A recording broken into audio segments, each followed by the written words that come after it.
Good afternoon, everyone. Welcome to the very first board meeting of 2026. We have a couple of guests who are here with us today, and we would like to begin by calling to order at 1:01. And we will start with our land acknowledgement from Trustee Reed. Sturgeon Public Schools respectively acknowledges that we teach, learn, and grow together on Treaty 6 territory and homeland of the Métis. We honor and respect the history, languages, ceremonies, and cultures of the First Nations, Inuit, and Métis peoples who have called this land home for countless generations. We recognize the Cree, Saulteaux, Blackfoot, Métis, Dene, Dakota Sioux, and Inuit for their care, love, and stewardship of this place. We are grateful for those who share their knowledge with us and help us to foster a respectful relationship with all of our relatives on this land. We are committed to understanding the harms done in the name of the education and continuing to learn to honor the true spirit of Treaty 6 as a promise of friendship, collaboration, and peaceful alliance. Thank you, Trustee Reed. We would also like to welcome two trustees who are joining us virtually, Trustee O'Shea and Trustee Berkner. Welcome. We will begin with item number 3, which is a motion required to approve the agenda. Now, this motion gives permission for the reports on the agenda to be received. Would someone care to make that motion to do so, to approve the agenda for today? Trustee Buga. Before I approve the agenda, I would just like to add under the special committees and task groups, if we can just add the rural caucus. Just a quick. Yes, and if we could, as we go forward, that should probably be a standing or not. We don't meet often, Okay. so I think it's okay. I can just add it to the agenda. Okay, so when there's- 10.7 would be rural caucus. Thanks. And with that, I would move to approve the agenda as amended. Thank you. Anyone opposed? Thank you. Motion carried and the agenda is approved.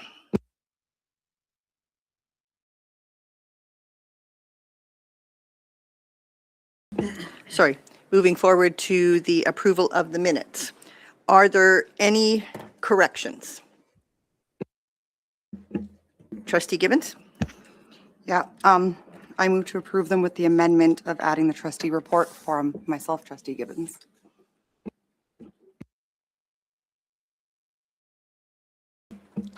Any other corrections? No motion required for the approval of the minutes, so those are approved. The December 17th minutes. Approval of the minutes of the special board meeting of January 13th. Looking for a motion again. Trustee Gibbons? I move to approve the minutes from the special board meeting for January 13th, 2026 as presented. Anyone opposed? Minutes are approved.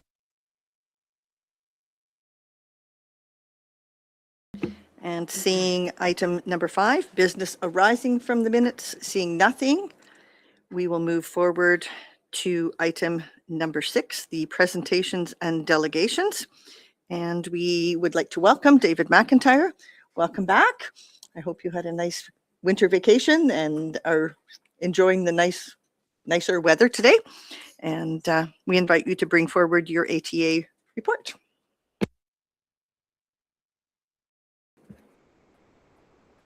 Thank you. Yeah, as always, very grateful to be here. So thank you so much for continuing to have me. One of our priorities of our ATA Local is to continue building strong relationships with the leadership of the division and keeping lines of communication open. So as you're aware, one example of that was our invitation to trustees and senior central office staff to attend the Partners in Education Luncheon at the Teachers Convention. We're very grateful for the time that we'll be able to spend together with those that were able to attend. Apologize to those that have prior commitments, and hopefully we can get that invitation sooner next year, possibly. We see these opportunities as important ways to connect. We look forward to continuing those conversations in the future through hopefully additional opportunities that we can engage together. Another area that continues to matter a great deal to our membership is professional learning. Our ATA local has awarded professional development grants to 20 teachers across the division this January. That level of interest speaks to the strong commitment teachers have to growing their practice, which ultimately benefits students and schools in our division.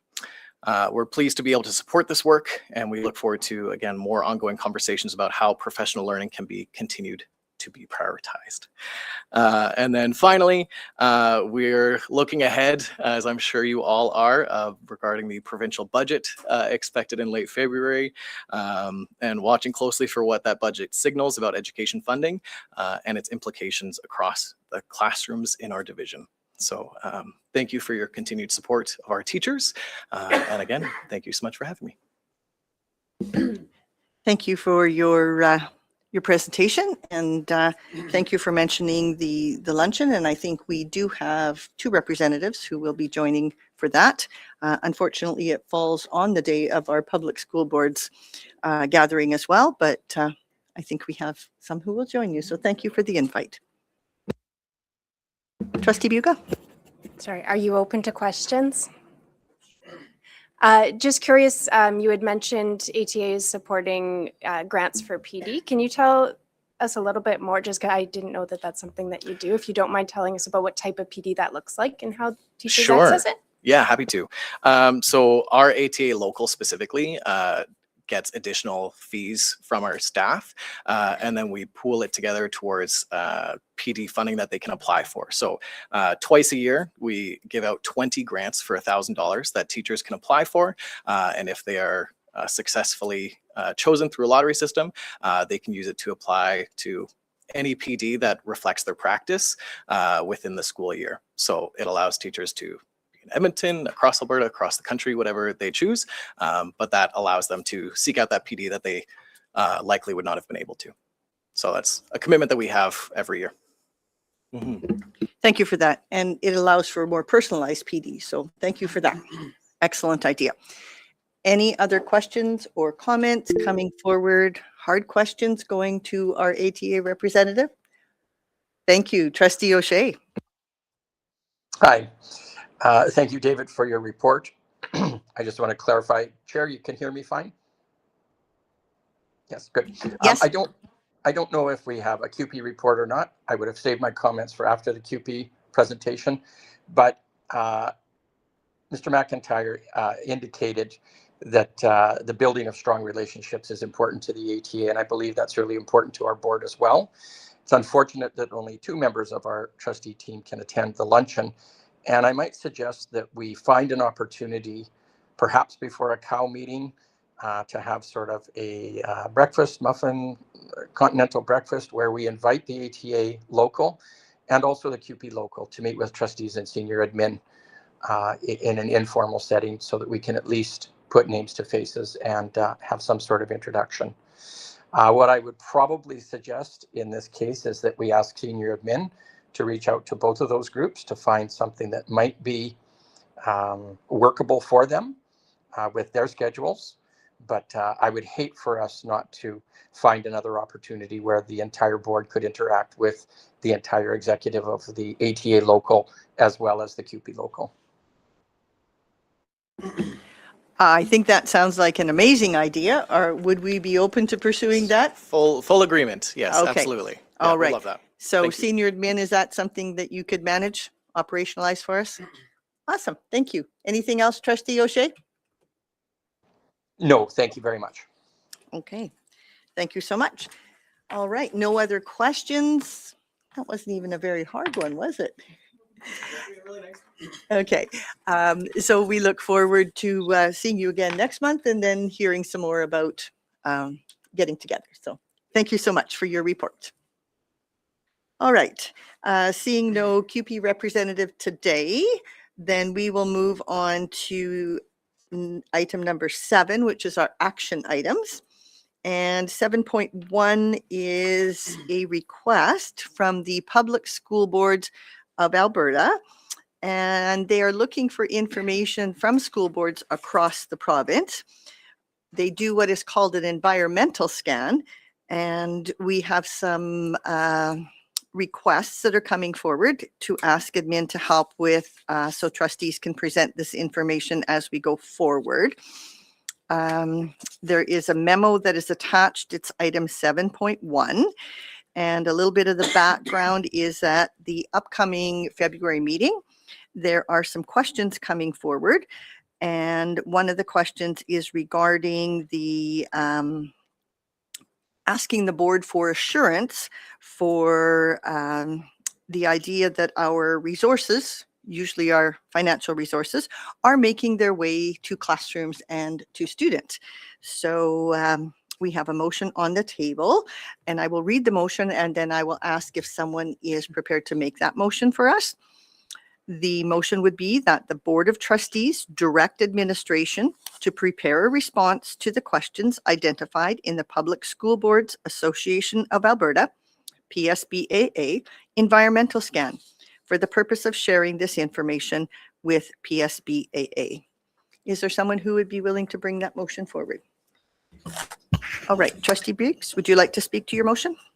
Yes, as the PSBAA rep, normally the second day of PSBAA, they do an environmental scan, and this is our time for us to share with other school boards on what our board does, what our division does with the question provided.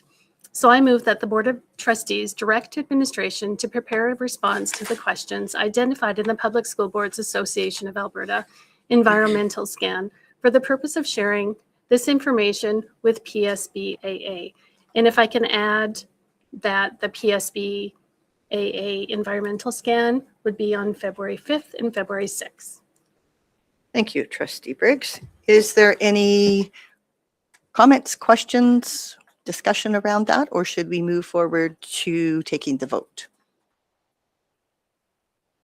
Awesome. Okay, seeing no questions, would we have any objections to moving forward with that direction to administration?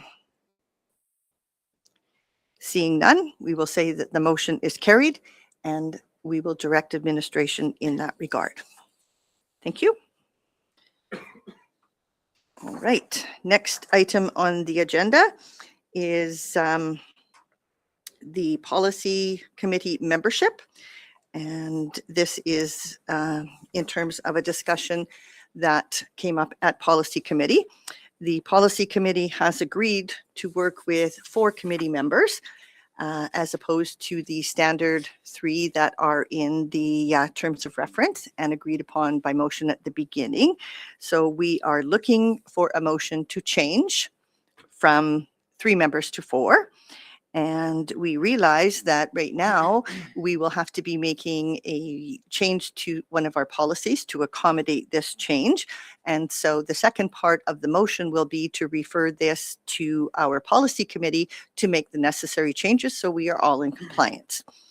So moving forward with that, I will read the motion and hopefully somebody can make that for us. So the recommended motion is that the Board of Trustees confirm the membership of the Policy Committee for the 2025-2026 school year as follows. Trustee Berkner, Trustee Buga, and Trustee O'Shea, with the board chair serving as an ex officio member of the committee.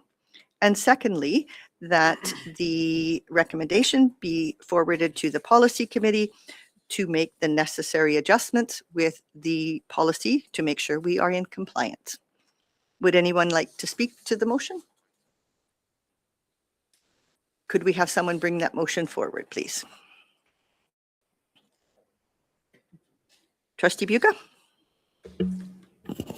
Thank you. I will move that the Board of Trustees confirm membership of the Policy Committee for the 25-26 school year as follows. Trustee Berkner, Trustee Buga, and Trustee O'Shea, with the board chair serving as an ex officio member of the committee.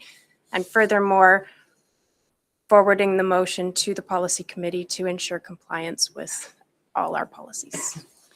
Thank you. Any conversation or questions regarding the motion? Anyone online? All right, we will move forward to, are there anyone opposed to the motion? All right, seeing none, the motion is carried forward. Thank you, Trustee Buga. All right, we are now moving forward to the administrative reports section.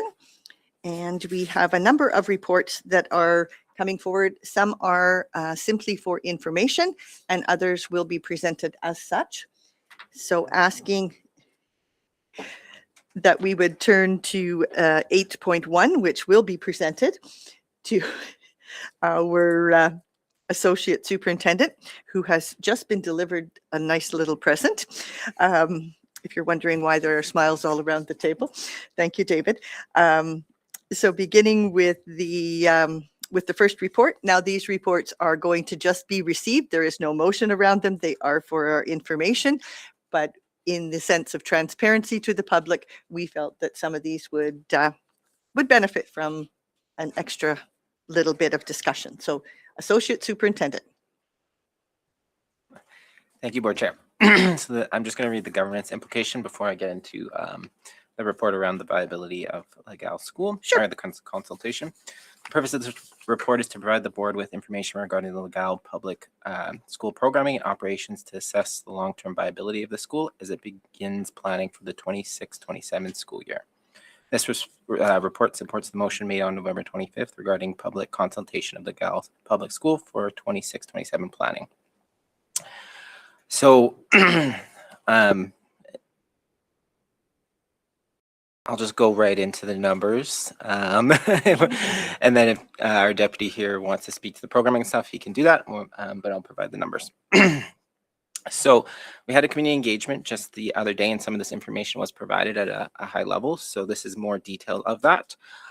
This information is presented along with Board Policy 15 just to make sure we're meeting our criteria and checking all those boxes to make sure that the information is presented for everyone to make the decision. So I'm going to start with our transportation analysis and attendance areas. Specifically, if this school were to close, the attendance areas would revert back to Bon Accord and Lilienshik School as they did prior to 2022. Currently, we are transporting 18 students out of the Legal boundary into Bon Accord and Morinville. Existing routes already are in place, so the impact of a potential closure would have limited effect on those routes because they are already established in the community. So we already have locations there, and those students would be required to meet at those community stops as well too. Currently, ride times are from 35 to 60 minutes, depending on which school you choose. As well as currently, if the school were to close and attendance areas did revert back, some parents who are being charged school of choice currently will no longer be charged that because Bon Accord and Lilienshik will become their designated school, so they would see some relief in fees. Moving into enrollment analysis, currently there are 22 students at Legal School. We projected 25, so we fell a little bit short of that. Historically, there have been on average 21 students, and our 10-year projection for enrollment is around that 27 student mark. There is no expected change in the student population of Legal that would drastically shift that number. In terms of facilities, it's currently in a lease space. The division receives lease funding. Sorry, John, I'm jumping a little bit all over the place. That's my fault. And I'm also doing that because, as I spoke to before, although I'm the financial person, sometimes I like to address the other issues before we get down to the financial dollars. But in terms of facility analysis, again, we get that lease funding to cover the lease costs. That funding is contingent on yearly approval. We have received that approval from year to year. Currently, because the school is in a lease space, it doesn't show up on our utilization report, but we have done a measure to check how many students we could fit in the school, and that estimate is about 70. And with that and our current student count, our utilization is about 30%. Other schools in the surrounding areas are between 60 to 65, so they would have the capacity to take on additional students. In terms of financial analysis, currently the school is operating in a $253,000 deficit, mainly from instruction. There are some attached appendices. They are primarily supported on student count. So the school, because it has less than 35 students, does fall in the small rural school funding. However, when you have less than 35 students, you get base funding of $26,000, and then you get the per student funding of base instruction. When you move above that 35 students, and you would have to be above 35 students for 2 consecutive years, you go into block funding, and from 35 to 55 students, you would get roughly $480,000. Currently, we are expensing around that same number in staffing costs to support the school. So if we moved up to 35 students, we would have to maintain our staff composition just to break even. Any questions around that? Okay.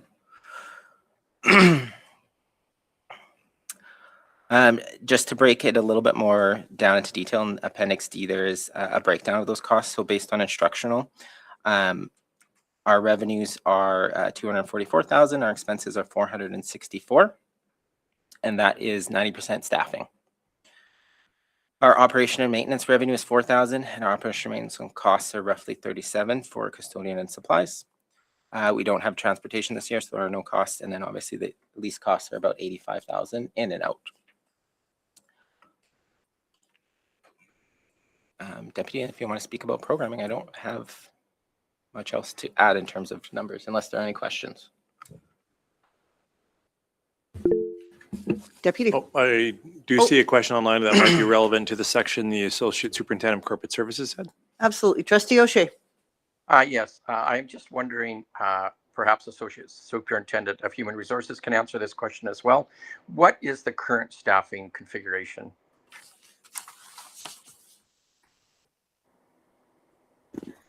I'm sorry, I didn't prepare that in advance. I believe there's 1 teacher, 1 pre-K educational assistant, and 2 CYCs, and 1 EA.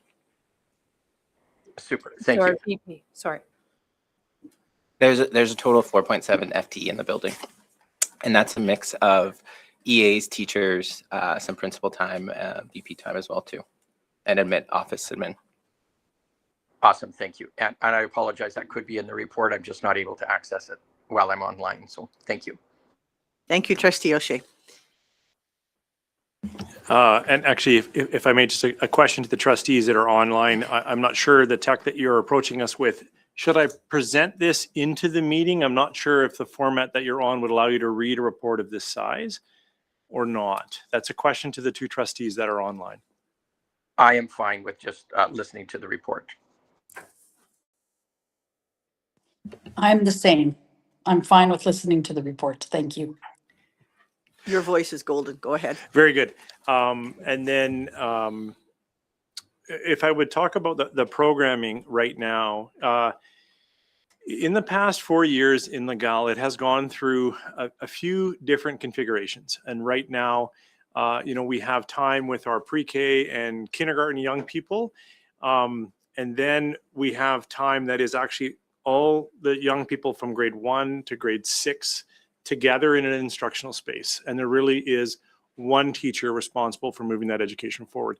Now, the vice principal also does come in and does work with the kids. I don't want you to think, but just in terms of leading forward instruction, meeting curricular objectives for a grade 1 and curricular objectives for a grade 6, we have 1 teacher, grade 1 to 6, with 14 young people in that classroom. And in that classroom, there are 2 child and youth care workers, the CYCs, that are also absolutely working with the kids. They work primarily with social emotional learning, with regulation, with some behavioral goals, but they are part of the adult team that are with the young people, improving their education, improving their experience at school. I think in the report, we also highlight, and I'm not sure if the board would see this as good information now, but to highlight the challenge. I would say the challenge hopefully is somewhat apparent. That is a broad grade level range. Certainly the staff are exceptional. I don't want to say anything else. I have met with them recently, and they are really engaged with these young people and really moving their education forward. But that is challenging. And as we look at the 2 CYCs also I've met with recently and talked through, exceptional skill set. They even run an after school program that just for the board's awareness, all of those kids stay in the after-school program as well and go beyond school hours, because that is what the community needs, and that's what a CYC can also offer outside of posted school time. And so I suggest we are meeting the needs, but there are a lot of challenges that the staff needs to work through in terms of broad educational goals, grade 1 to 6. And I would also say, as you look in the report, the number of individual program plans and the number of other plans that show that we need extra supports for students. It's somewhere very close to about 70% of the population of that school, whereas other schools, far more common, is somewhere around that 30%. And some schools even less, but I'm just saying that is also something I feel should be highlighted in the report, the difference between that school and supporting needs and other schools within Sturgeon. That's what we're looking at. Is that hopefully enough of the highlight in the report for programming? Thank you. Yes. Trustee Briggs. Deputy, I'm wondering if you could speak to the non-traditional programming that Legal School actually embraces, and how successful that the students have become with this evolution of programming? Yes, and in my conversations quite recently, one-on-one conversation with every staff member, I appreciate that you mentioned success. The staff will say, every one of them said, last year to this year, we have seen growth in these young people. They have also said, when we have a substitute teacher that comes in, last year to this year, comments in my notes are these the same kids? And by that, I mean the growth. That the kids have seen, the growth in terms of being together.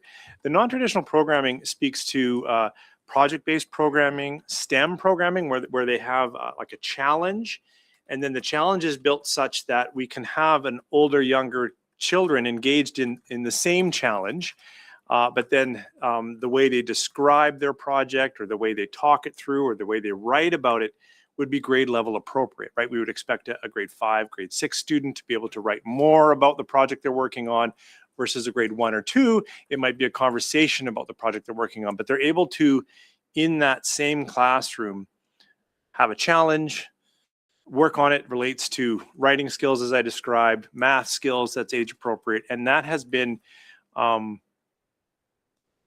an excellent way to accomplish meeting the variety of needs, still with the challenge of providing pre-readers and early readers in grade 1 and sentence writers and paragraph writers in older grades, but it has been key in that year-over-year growth that we're seeing in the students. They also have a really excellent outdoor education program, one of the CYCs. It's under the instruction of the teacher, but the CYC's person takes them outside, and when I was there, they were filleting a fish. They were like going through a fish, and the point of that is we've noticed that connection to real life is also very important in this small group. There is a little less, I don't know if I want to say peer or whatnot, like you've got to be quick and in the moment and attention seeking in a positive way. And that outdoor education program does capture those young people as well. Is that close to what you wanted me to highlight? That's perfect. And I wanted it highlighted because they are successful, and that is a success for our division.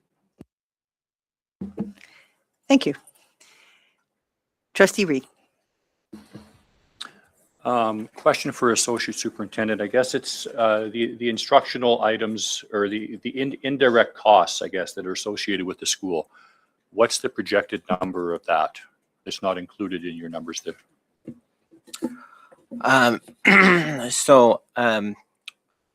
Don't have an exact number because it doesn't quite work like that, but there are things that aren't included in there around insurance, because usually that's like direct funding we get for those kids in that school. Usually some dollars do come off the top to help cover insurance, division-wide technology, like our software renewals, those kinds of things, those services they access, as well as our printers and things like that. But those aren't even included in that number as well too.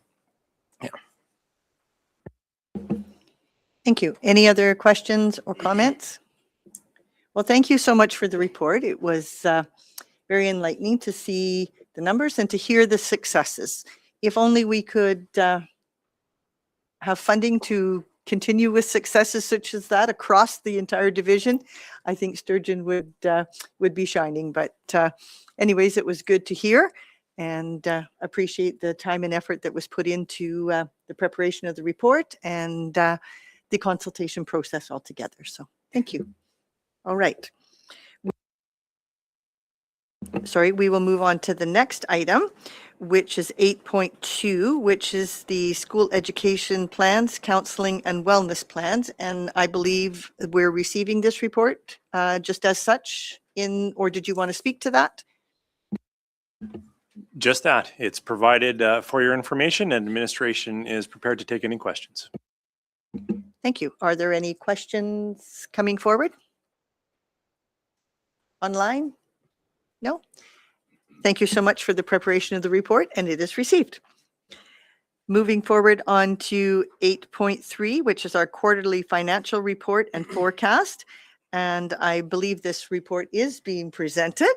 And I would like to turn this over to the Associate Superintendent and invite him to walk us through this piece.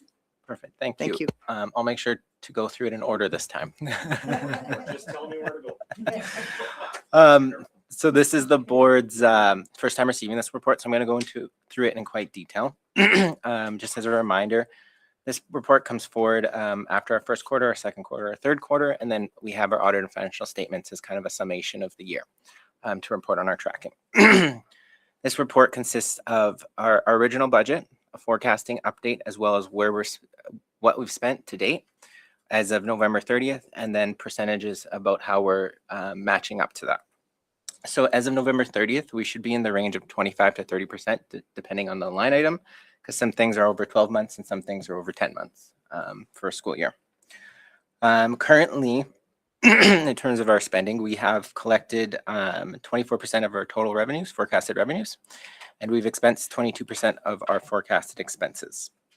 The reduction in expenses is mainly due to the ATA labor action, of course, which we saw a huge reduction in expenses because our most costly item is our certificated staff. So when they're not in the building, we see some alleviation in terms of costs. I have outlined in this report kind of the updates, just high level, not everything, because that list would be long, but some high level things to point out.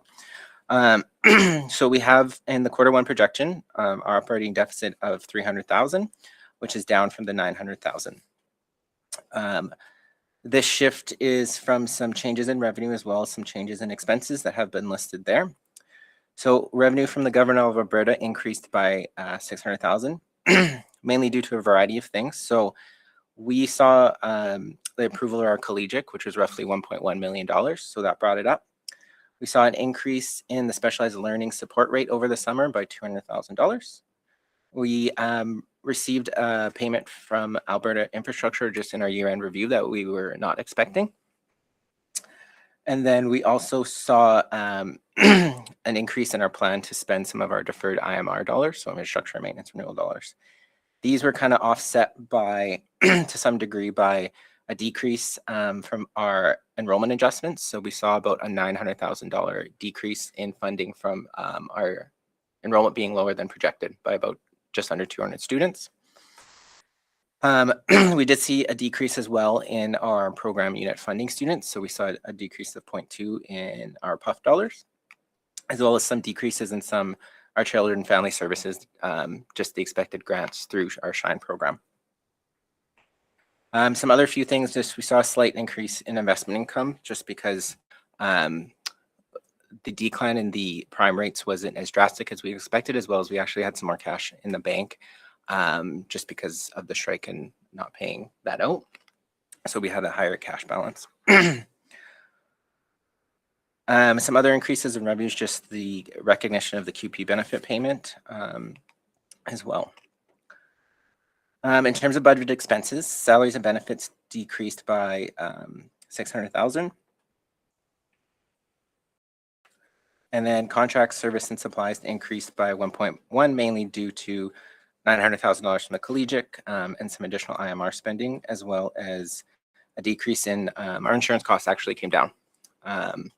So we saw about $115,000 savings in insurance costs. When we projected a 3 to 4% increase, and it actually came down 12%, I believe.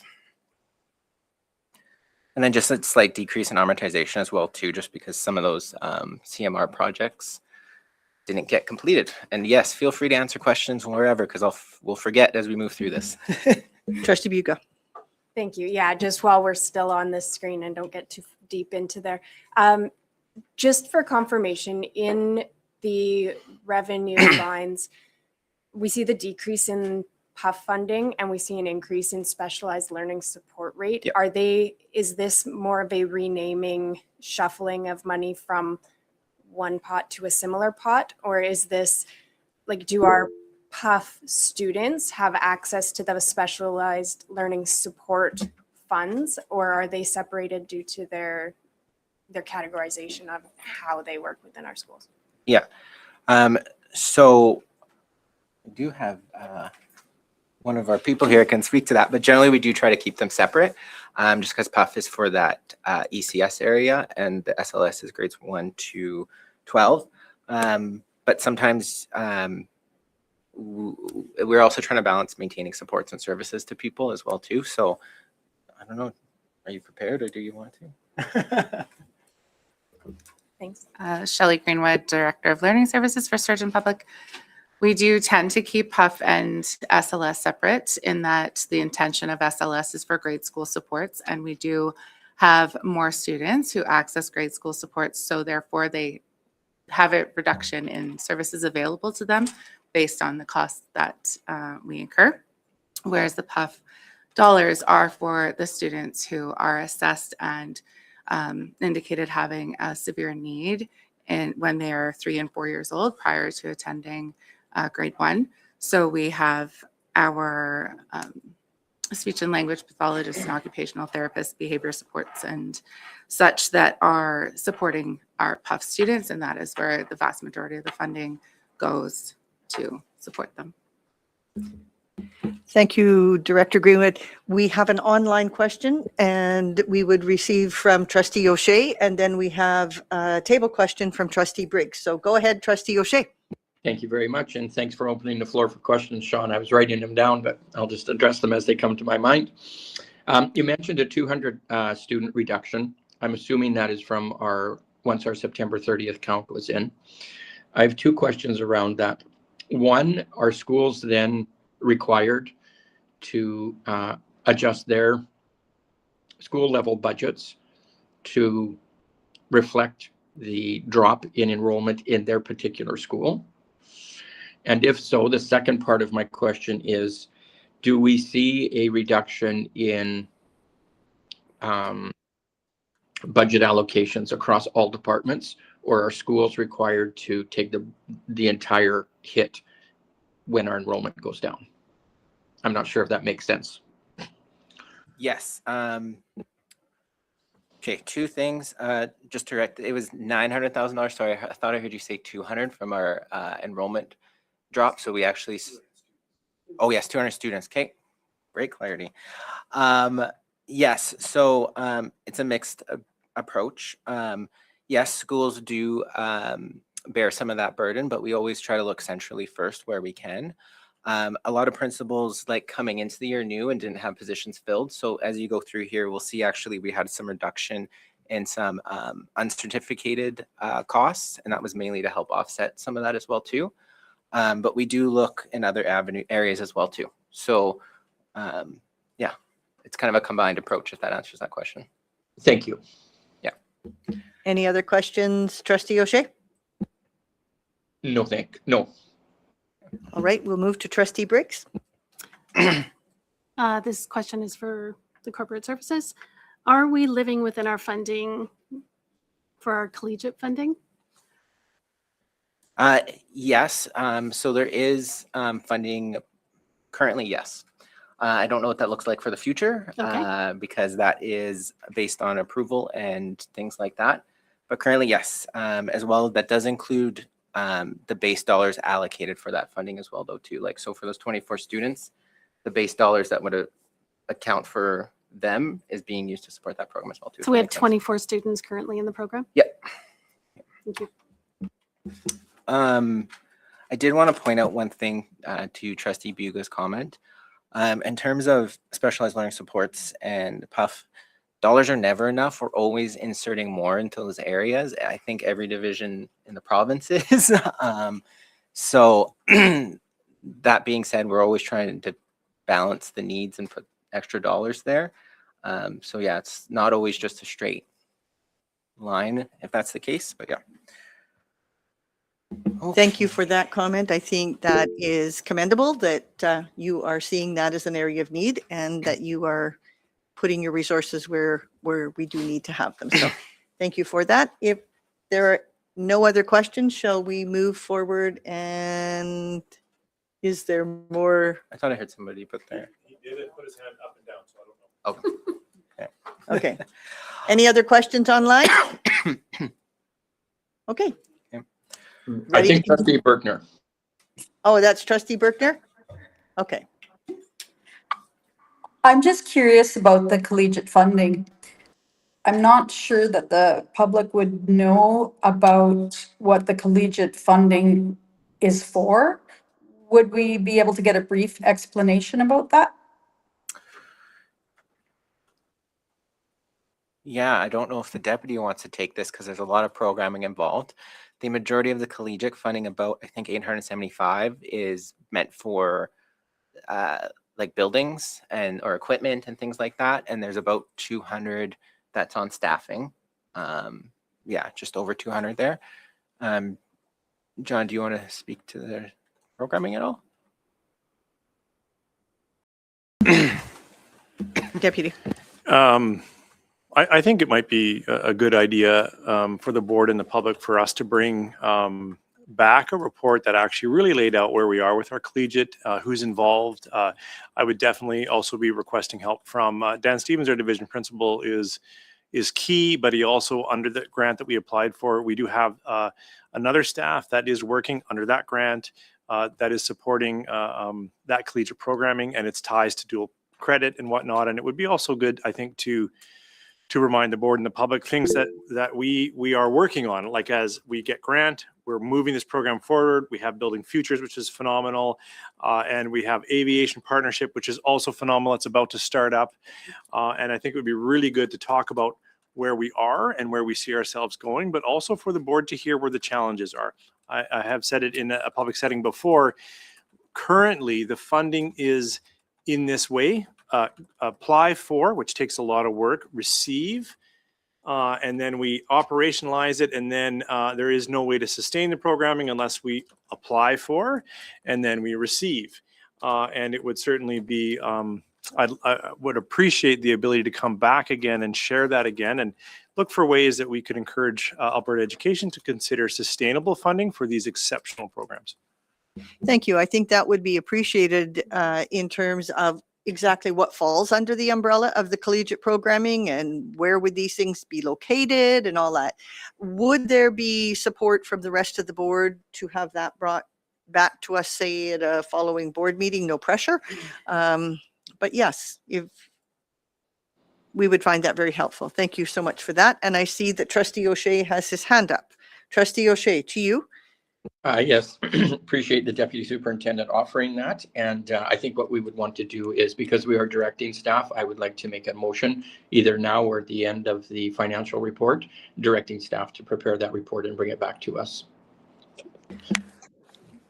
Would you be prepared to do that now? I'm just thinking that that would be appropriate so that we could capture the thoughts right away and Certainly. move that item forward.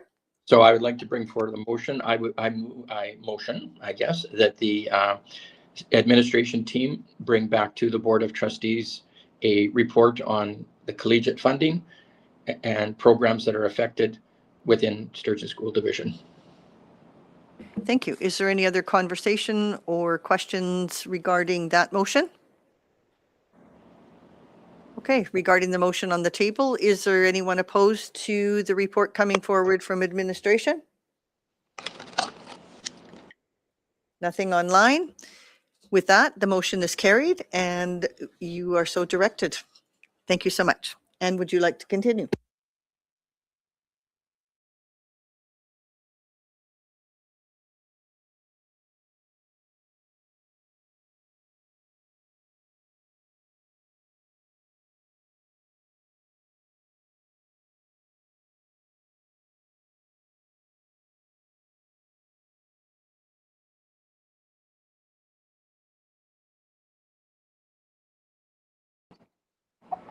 Excuse the interruption, but I don't know if the mic is on. You are correct. It got shut off. So yeah, so I will just repeat what I said, but there's a table in there on the second page that is just a pullout from the report just to show basically the Q1 update only. That's that table there. And then there are two charts. Those two charts are one by program to show how we're spending our dollars by program, whether it's instruction, operation, maintenance, transportation, and by expense category. These graphs are being presented because a lot of our information is presented in a similar fashion so that you can see comparisons. We've also had some conversations when getting the trustees up to budget about benchmarking with other industries. No, it's not other industries, other school divisions. And generally when we're doing that based on the last information we had and discussed, on average, school divisions are actually spending 73% on instruction and we're spending 75%. So we're spending more dollars on instruction. And that is actually coming from, we are spending less on operation and maintenance at 13% when the average is 15%. Based on that data. And then similarly for expenses by category, which we are spending 71 and then industry is spending 70%. And then service contracts, we are spending 23 when the industry is spending 24. And we're actually up a little bit mainly because at collegiate and a lot of that money went towards buildings and things like that or F&E. So that brought that percentage up a little bit because it's been a little bit lower in the past. Okay, are we good with that? Because I'm going to go through the other report in detail, the attachment. I believe so. One comment before we move along. I would like to highlight the good news is that the operating deficit is down, Yep. which is awesome. And the cost of insurance is down, which is also awesome. So highlighting those two good news items, but also just wondering a little bit more, and we don't have to answer this now, but to Trustee Bugo's comment about the program unit funding dollars, is that something that, the board could support in any way, or is there some governance attachment to that? I don't know. That used to be, a really highly funded item, and I see that it's just whittling down and down and down. So For sure. please do let us know if there's something that we can do in that area. And if not, let's just continue on with the rest of the report. Actually, as we go through this report, there's a section that kind of highlights the shift there because of the reduction in funding and stuff. So Bill can touch on it there. Deputy, if you pull up the attachment or if it's in there. Yeah. Just keep going right there. You'll have to slide to the right. Okay, so bear with me, guys. I know this is a lot, but it's important. So you'll see there that Alberta Education, it went from 69.23 million to 69.6, and that's mainly because those things I've already discussed with the decrease in the weighted moving average, the increase in the collegiate, IMR, F&E payments offset by the decrease in the weighted moving average, all those kinds of things there pertain to that change. In terms of spent as November 30th compared to our spring and our Q1, we're at 24%, which is actually pretty on par. If you look at last year, the same report, we were at 24% too. That's a little bit because some of our funding is targeted and gets recognized against expenses.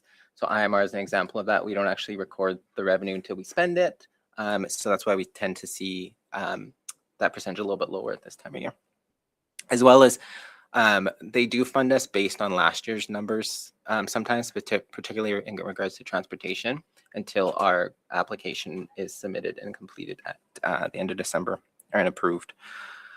Okay, Alberta Infrastructure, you'll just see that there is an increase from the 3.2 there to 3.5. That's that payment we discussed as well too. And compared to the spring, we're at 25 and we're at 23 compared to our Q1. And that's just because we actually haven't received the payment yet. We got confirmation that it was owed to us, but that's coming shortly here. In terms of other government of Alberta, we just saw a slight decrease there just because of expecting less contracts from Shine. So the way they work is they work through FSCD and they get contracts for supports.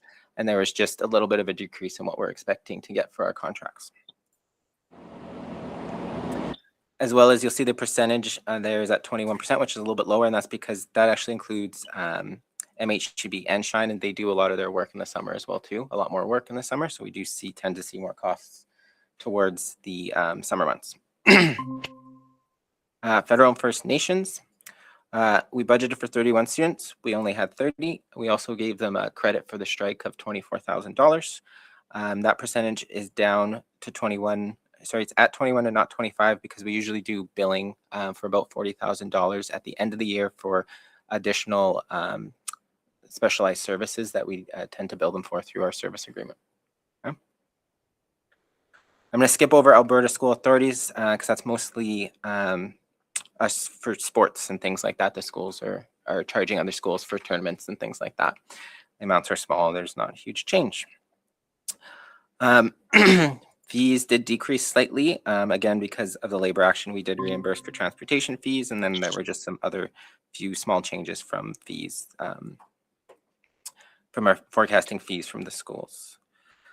We are at 30%. Generally, we do tend to see this higher because a lot of fees come at the beginning of the year. But with the strike, we actually didn't collect as much, as well as some field trips didn't take place and things like that. So there is a bit of delay in that. Any questions? Sorry. Seeing none online. Okay. Sales and service and products. You may ask what that is. So it tends to be adult education, continuing education, you know, if we have daycares that we're running ourselves, things like that, even yearbooks, if the schools have stores and they're selling clothing as well too, those kinds of things fit into there of other sales and services and products, as well as third-party billing. So this usually is also like when the unions go on leave and then they put a code in and we bill them to cover the sub, that kind of stuff as well too. We just see it lower again because of the strike. Like that, just we didn't have as much of those things going on. Investment income is up slightly again for those reasons identified. You can see later in the report that you'll see for the months of September and October, our investment in revenue is up a little bit and it's trailing down. But yeah, we're kind of on par. I'll keep an eye on that. Gifts and donations went up just because of receiving some additional money from the Breakfast Club of Canada, one of the schools. And then kind of the same idea reduced by the strike because we didn't have stuff going on. And this number is lower than last year currently. Rental of facilities from the spring budget to now, it went up a little bit because we had some daycares expand their service. So they requested more rooms. So that meant more dollars being charged for that. It is actually on the higher end because we actually had some people pay up front for the year. Yeah. So, yeah. Fundraising kind of similar to donations. There was one shift in here. Oak Hill put in fundraising that they were going to receive some money for a playground, and that was moved under other revenue because it's actually a grant they're looking to apply for, not fundraising. And then similar idea, 40%. Prior year was 50 at this time. We do tend to see that happen earlier in the year. Other revenue went from 49 to 470. That is roughly 220 for the recognition of the payment of the CUPE benefits, that Oak Hill Playground, as well as we did receive some HSA credits as well too. So about, I think it was 50 to 80,000 bucks. But essentially, if our health spending credits aren't used, they have a two-year expiry date, they get reimbursed to the division. So if our employees don't use them after 2 years, they get reimbursed to the division.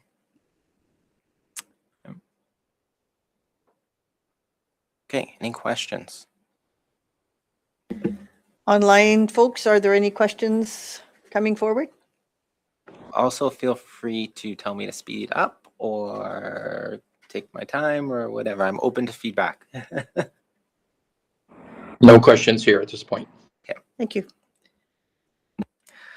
So as we move into the next table, expense by category, we will see our certificated salaries.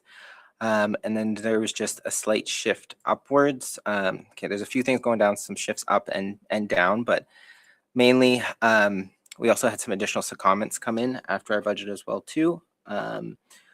we had as well the collegiate, getting that collegiate funding, some of it was there to support salaries. We should be at 25%. We're not because of the strike. So that's why it's sitting at 20%. Certificated benefits, kind of a similar idea. They came down mostly because of that credit, that fortified credit. And it's at 19%. Prior year was 20%. We do tend to see across the board our benefits lower at the beginning of the year because usually people top up on CPP and EI. So we do tend to see that lower at the beginning of the year. Okay. So non-certificated salaries and wages, that went down from 13.7 million to 13.2. Just as two things happened here. One, we did reduce our staffing composition a little bit by 5 FTE for our GEC, just in response to some of that enrollment decline, as well as we didn't see the grid creep that we expected. So everybody moving up on the grid wasn't as high as we expected it to be. So we saw a little bit of savings there, but the majority of that is from the reduction in the 5 FTE for GEC. And that is actually on par. 27, you want to be in this GL. In this line item, you want to be somewhere between 25 and 30 because we have 12-month non-certificated staff as well as 10-month. So balancing those two numbers, you want to be somewhere in the middle. Yeah, similar idea with the benefits as noted before. Service contracts and supplies. So it went up mainly due to the collegiate and the IMR spending. The additional plan to spend additional IMR dollars to support our schools, as well as the decrease from insurance. We did see a slight decrease in our estimates for utilities, but that's always hit or miss depending on how the season goes. We're at 20% spent, and again, that's mainly because a lot of these expenses happen towards the end of the year as well as the summer, especially in terms of operations and maintenance. Okay. I'm going to move to the next table if there's no questions. Sorry. And I always feel bad when I do this because I feel like I lose people. And okay. So based on by program, so instruction ECS, we do see a little bit of a decrease there, mainly because of that PUF decrease we talked about and non-certs. And again, we're at a lower percentage at that 22 because of the strike. We see an increase in instruction. Again, that's collegiate funding mostly. Is that increase offset by some other minor changes? And then we're at 21% because of the strike again. Operation and maintenance, in terms of the spring budget to the quarterly one budget, did go up by $200,000. That's that IMR again. And they are at 23% spent. And again, a lot of their budget is spent in the summer. So when they're doing projects, well, even in May and stuff. Transportation was at 5.8 million. It went down to 5.6. We saw a bit of a reduction because the fuel rate is lower than budgeted. So we budgeted $1.34, and it's coming in, it's actually like $1.26, I think, in September, but we budgeted $1.29 as well as with the changes that came in September, we actually are driving less kilometers by 200 kilometers currently. I say that because that tends to change if new people come in. And we are at 28, and generally for this GL, you want to be at 30%, a little bit lower because most of the expenses are 10 months, but there are a few that are 12, just like the staffing costs and things like that. System admin, that one came down from our budget just because of some staffing changes and we weren't able to fill a position. We went quite a few months without a second payroll person, which we now have filled. So that's just updating for that. Similar to, that's why the spending's lower too at that 21%. And again, some of this stuff happens later in the year. External services, that basically, again, you might ask what's external services. External services is everything offered outside of the mandate of education. So that is usually adult learning. If we had daycares, it would be that, and things like that, and secondments. For us, it's mainly secondments. a big amount of that 206, basically all of it, is secondments. So those are people that were employed by us, entered into a secondment agreement with Alberta Education and the Teachers Association and whatever, and we pay them their bill, we pay them still, and then that organization reimburses us. And there was a slight increase again, just because we got notified of an additional secondment amount. And we're lower on that because the strike. Those ATA members didn't get paid. Trustee Buga. Just quick clarification for the transportation. You had mentioned that we did reimburse families for some bus fees. What did that look like on our contractors' end? Were we still paying contractors through the strike to? Yep. Thank you. Yep. Yeah, no, so we did continue to pay contractors through the strike. We did notify them that if we had to add additional days, that we weren't sure we would then be able to we would expect them to provide that service. But we did keep them whole. A lot of them have fixed bills and they rely on this to pay those fixed costs if they have loans for their buses, as well as we were told we had to be service ready at any moment. So if we stop payments to them, they may have to lay off staff and then they won't be ready on a dime when we need to get back to educating kids. Yeah. How are we doing? We are almost done. Okay, awesome. Any questions before we continue? All right, thank you. Back to you. Okay, perfect. So the next few tables are just these things broken out by months, and they're just there to kind of show your trends and your ups and downs. So like like Alberta Education, you can see that's kind of consistent. Alberta Infrastructure is kind of consistent. Other government of Alberta, kind of consistent as well too. You can see like the federal government one, you can also see that $24,000 we reimbursed them as well too. So this is just kind of there to show, I would say, to put some validity to what I'm saying. You can fact check me a little bit just to see if these are lining up. We tend to try our best to make everything consistent, and it's those kind of ups and downs that we want to focus in on and potentially highlight. We have a question online. Trustee Berkner. I was just wondering why we had to return money to the federal government. So that is our Alexander's First Nations. We have a tuition agreement with them that when we take on 30 students, they give us $10,000 a month per student. Because of the strike and we weren't providing that service, we issued a credit to them. Thank you very much. Yep. Thank you. Any other questions? So like, just quickly, like even if you look under sales and services, you'll see there's 18,000. That's mainly because we collected adult learning fees early in the year and then it kind of tapers out. Other revenue in October, you'll see, 62,000. That's that HSA credit. That's why it spiked up, because we got that HSA credit. Okay. Then as you move to the next table, expenses by month, you'll just see certificated salaries, the drastic decline in October because of the strike, a drastic increase in November, and November included retro. So that's why it's above September, if that makes sense.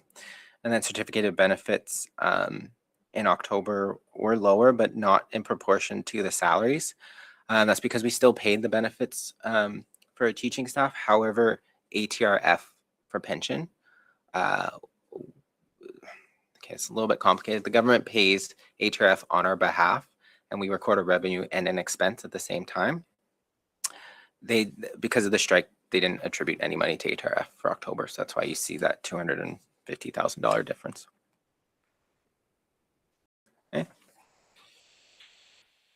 Okay, next page. John, thank you.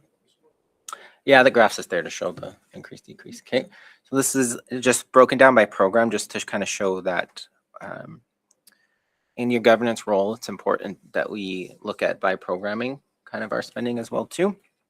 So as we scroll to the quarterly one updates, you'll just see some changes, and I made some notes. So you'll see instruction ECS went from $260,000 deficit to $413,000, and that's because of the reduction in the PUF funding, but we didn't reduce service. Okay. You'll see instruction went up, and so the deficit went to a surplus, and that's because of the QP, the one-time payments we're getting from Alberta Infrastructure for that amount, for that project, for the final payment, as well as the QP benefits recognition. So those are one-time payments that went towards instruction, and that's why it's sitting in that program's sitting in a little bit of a surplus at the moment. Operation and maintenance decreased mainly because of a slight decrease in expected utilities. And then system admin did shift a little bit too because of just those staffing changes as discussed. Just, John, you have a question? Sorry. Deputy, do you have a question? You look like you... No, just as the one who's trying to present what you're talking about, I just want to make sure I was in the right, Yeah. you were talking through the graph bar and it was on there? Yes, okay. This one, the red one. Sorry. Might need to start putting it on the other screen. Then if you just scroll to the next one, the only thing I really want to highlight in this one are two things. So this is our year to date by those programs. So in terms of instruction, you can see it's quite high there at 1.5, and that's also because we didn't get the clawback number by the timing of this report, which is November 30th. So again, the government is clawing back that 1/200th, which for us is $2.7 million bucks. There will be an offset in terms of how they're giving out money for the teacher settlement as well too. So that will be coming forward in our next quarterly report when all that kind of comes in the wash. I do want to highlight that you'll notice in here that under transportation, there's a $50,000 deficit. There's a $50,000 deficit mainly because of a timing issue and the fact that our transportation revenue was based on last year's grant submission. This is how they do it. They leave it at last year's. And then in, I think, January or so, based on your application you submit, they update it. So we didn't actually, based on last year's submission, we had more expenses than revenue we were getting over each month, but that will correct itself because we got an adjustment of $150K in December, I think, when we got our actual grant in. Okay.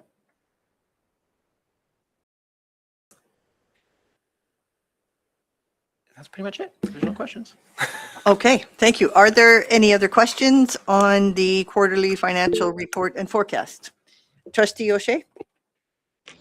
Yes, you mentioned that we continue to pay bus contractors during the strike. I'm wondering about, I don't believe we laid off any QP staff, and I'm wondering about custodians and that department, where they continue to be employed / paid during the teacher strike. Associate Superintendent? Thank you, Board Chair. Yeah. Yes. Across the board. Thank you. All right, any other questions? I do have one more, just a comment more than a question, Board Chair. So Associate Superintendent, thank you. And as you mentioned, this is the first time that as a new Board of Trustees, we're seeing the quarterly report because it only comes quarterly. So I want to say thank you for the amount of detail. I know from my past world that there is no standard way in which Secretary Treasurers present to their board. I'm very happy with a quarterly report that goes into the amount of detail that you provided. Even though it's only a quarterly report, I would assume if there were any major swings in expenditures, allocations, between those two quarterly reports, that those would come to the board at an appropriate time rather than waiting for the quarterly report, like anything that was putting us in jeopardy or any anomaly or anything like that. Associate Superintendent? Yeah, no, if there is something I was concerned about, yes, I'd be bringing that forward, especially if it required additional funds, like the access of additional funds, that definitely needs to come to the board for sure. So yeah. And lastly, I think this is reporting on the allocations that were made last year in the budget that was approved by the previous board. I would look forward to the budget process that's coming up, and perhaps then your reporting will make more sense once we go through the upcoming budgeting process and we start to look at where we've allocated dollars and whether we will be maintaining, reducing, increasing, et cetera, in those areas as well. So I just want to say thank you for your work on this and look forward, I guess, to the other end coming up where we are allocating for the 26-27 school year. Yes, in a few months. Thank you. Thank you. Yes, and I will echo the thanks for the report. I think that it puts us in a very good position now to look forward to budget. So thank you for your pieces on that. So I will accept the report and as received. Just one little clerical thing on my copy. Yeah, the recommendation. Thank you. So moving forward, we will go on to the next item, which is the supporting safe and respectful learning environments.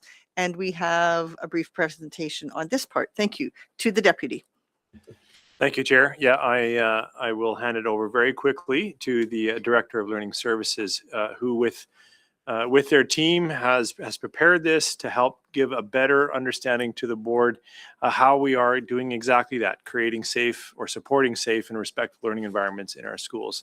With that, turning it over to the Director. Director Greenwood. Thank you. I appreciate the opportunity to be here to discuss this. Certainly talking about suspensions, expulsions, and violent incidents don't sound promising or positive. However, it is important to note that we collect the data in order to inform our supports and services and how we support our staff in our schools.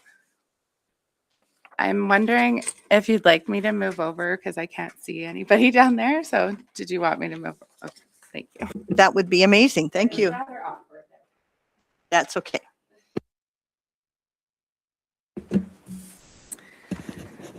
So there are some contextual things we need to consider when looking at the reports or the report, because it appears to be a year-over-year comparison, but the 23-24 school year and the 24-25 school year were very different in school years in that we had CUPE job action in the 24-25 school year, which did change the potential reporting of incidents for 10 weeks. So that did impact what our numbers look like.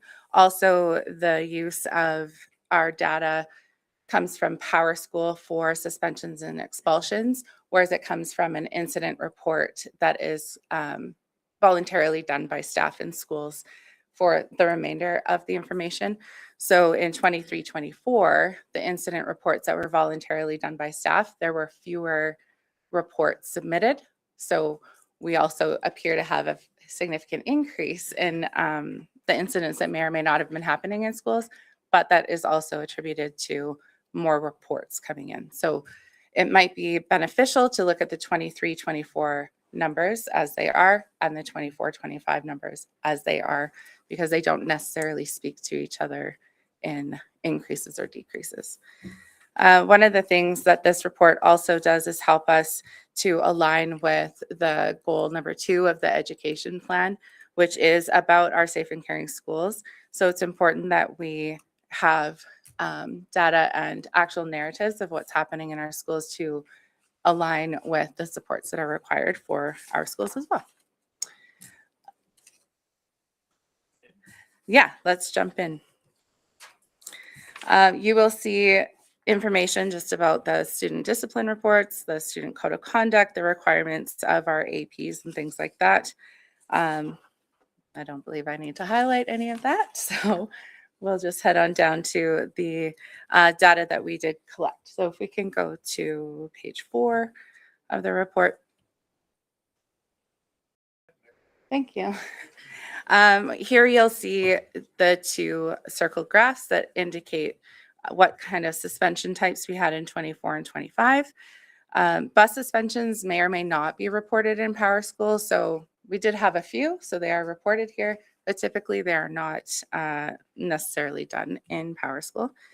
So we pulled the data to see that there were 170 in-school suspensions, as well as 336 out-of-school suspensions. But what's interesting is we have situations where in-school and out-of-school are a combined approach to support students, and that they may have a 3-day suspension. The first day is out of school and the second 2 are in school, so that they have opportunities to restore relationships and build skills, and as well as catch up on work that they may have missed when they were out of school. So it is important to note that some of the in-school and out-of-school could have been the same incident to support.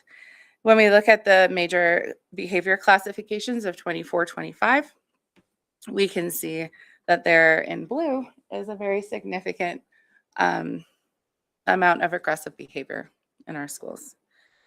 Some other things to consider also are illegal substances, other major offenses, and weapons possessions. Just in a recent conversation with our regional partners that we partner with for the violent threat risk assessment, the St. Albert and Sturgeon Regional protocol that we have, we had our school SROs at the table just this past week, and the trends that they're informing us of are that they're seeing in our students is there's increased use of drugs and alcohol. There's still vaping is still a significant concern. There's an increase in physical aggression, specifically among females, and non-attendance is still a significant concern. One of the SROs noted that weapons possession in Sturgeon at times was situational, and that a student had a pocket knife in their pocket because they were working outside at some point and happened to have it with them at school. So our SRO that works in Morinville and at our Sturgeon Comp location does a lot of teaching kids around why that's a problem and that we shouldn't just be carrying things in our pockets. So he does do a lot of teaching around that. They've also seen an increase in harassment, racism, bullying, sextortion, luring, and assaults. So we are seeing similar trends in our reports as they are seeing from an RCMP lens. Also, depending on the age group, you will see a difference in the types of consequences that are offered. So you'll be able to see that in the report as well. If you scroll down, you'll see the 23, 24 numbers. You can see there's only one bus suspension that year. In-school and out-of-school suspensions are still part of that discipline report there, and aggressive behavior was still the number one reason for discipline in that regard. If we can, all of that data is the data that we pull from PowerSchool. So those are the log entries, the things that our schools basically report in the PowerSchool system. Everything after this is from the voluntary incident reports that are provided by our staff at our schools. So we have a three-pronged approach to our incident reports. One piece of it is if there's a student injury, it is reported in the incident report. A second piece of it, if there is a staff injury, that is also reported in the incident report. The only part of it that I'm speaking to today is incident reports that are related to student and staff interactions. So individual injuries and such are not being reported in this report, but it is collected in the same space. If we look at our assessment and intervention, so the VITRA protocol, we are working with our, just I previously said, we're working with our regional partners to look at the protocol that was created in 2018. Since the time that Sturgeon has been training our staff in VITRA protocol, it has changed along the way, as long as many things do. So we have increased the number of people who are returning to VITRA to be retrained because there are different steps involved, although the protocol itself is still the same. It is important to note that we are going to continue our partnership with St. Albert Public and G Sacred as well, in that we support each other when situations like this occur, and that there may be crossover between divisions based on who is involved in those situations. Also, you may hear the term ARTO. So VITRA, VTRA, Violent Threat Risk Assessment is the system, is the protocol itself. ARTO is about the conversation. So it's the assessment of risk to others. So when we're speaking to families, we say we're going to have an ARTO conversation. We're assessing the risk to others, including the child's self. When we're speaking with parents, they did change the language on that because it is difficult to hear we're doing a violent threat risk assessment with your child, especially when there's vulnerability involved in that. And part of that process could involve self-harm and things like that. So in order to really align with our care and connecting with our families as a wraparound approach, because this is not punitive or a punishment of any sort, it is only to be supportive. They did change the language to be a little more palatable if you are the parent receiving that information. We did in 2025 have 3 VITRA level 1s conducted. That is the number of students who needed further interventions connected to the threat that was made.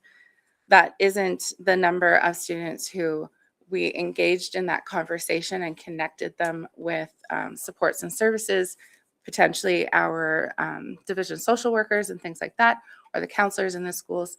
These are the ones that there was a potential for the threat to become real. So there were 3 in the 24-25 school year. Our process is a very integrated approach where we look at violent threat risk assessment, but we also look at our therapeutic crisis intervention for schools, positive behavior supports, and intervention plans that really just align who is wrapping around this family, who is wrapping around this student, who is connected, to make sure that we are providing the best opportunity for our students to be successful and hopefully feel more positive about life and school. If we can scroll to the TCIX complex behaviors page, there we go. Thank you.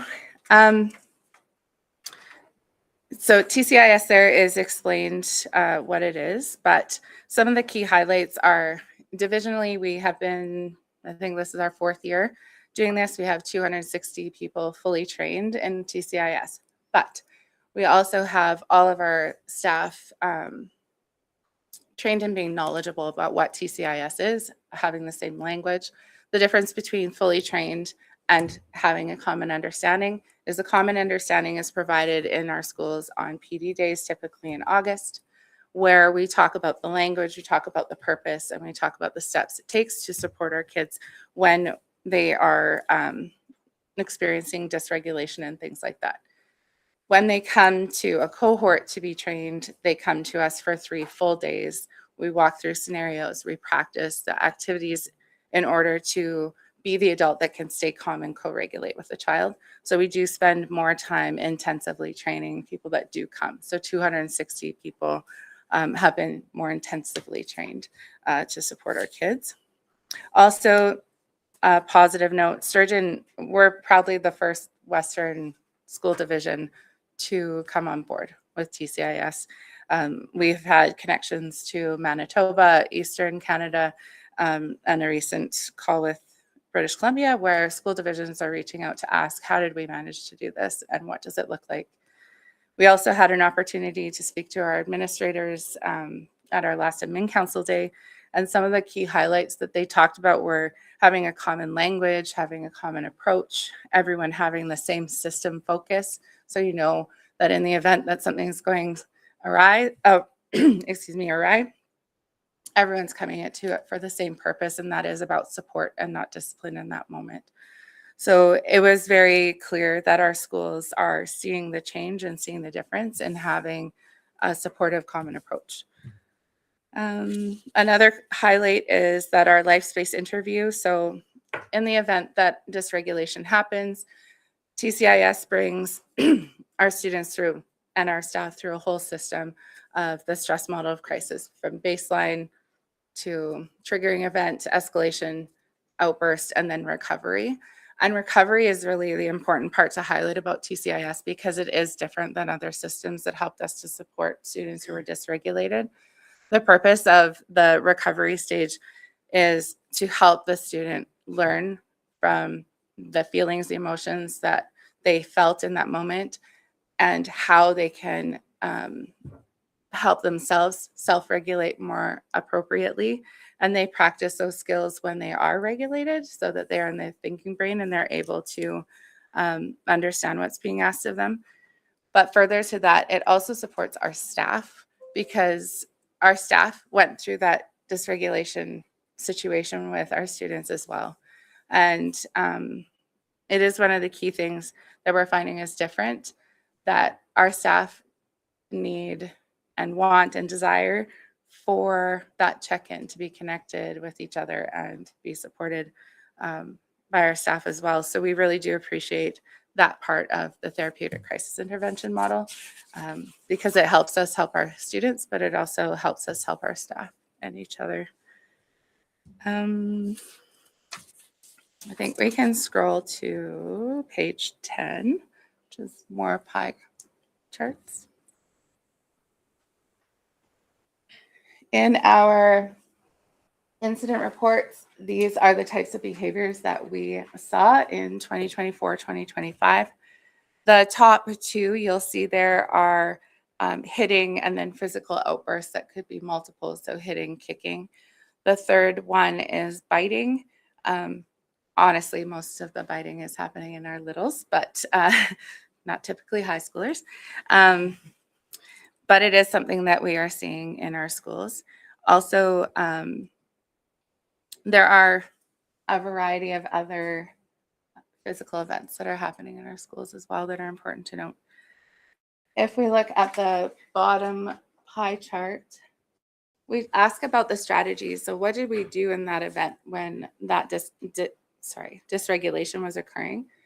The strategies that are listed there are from TCIS, and that's why we're focusing on that. So what did we do in that moment? How did we help? How did we help the child that was in dysregulation? How did we help the class that may be experiencing that as well?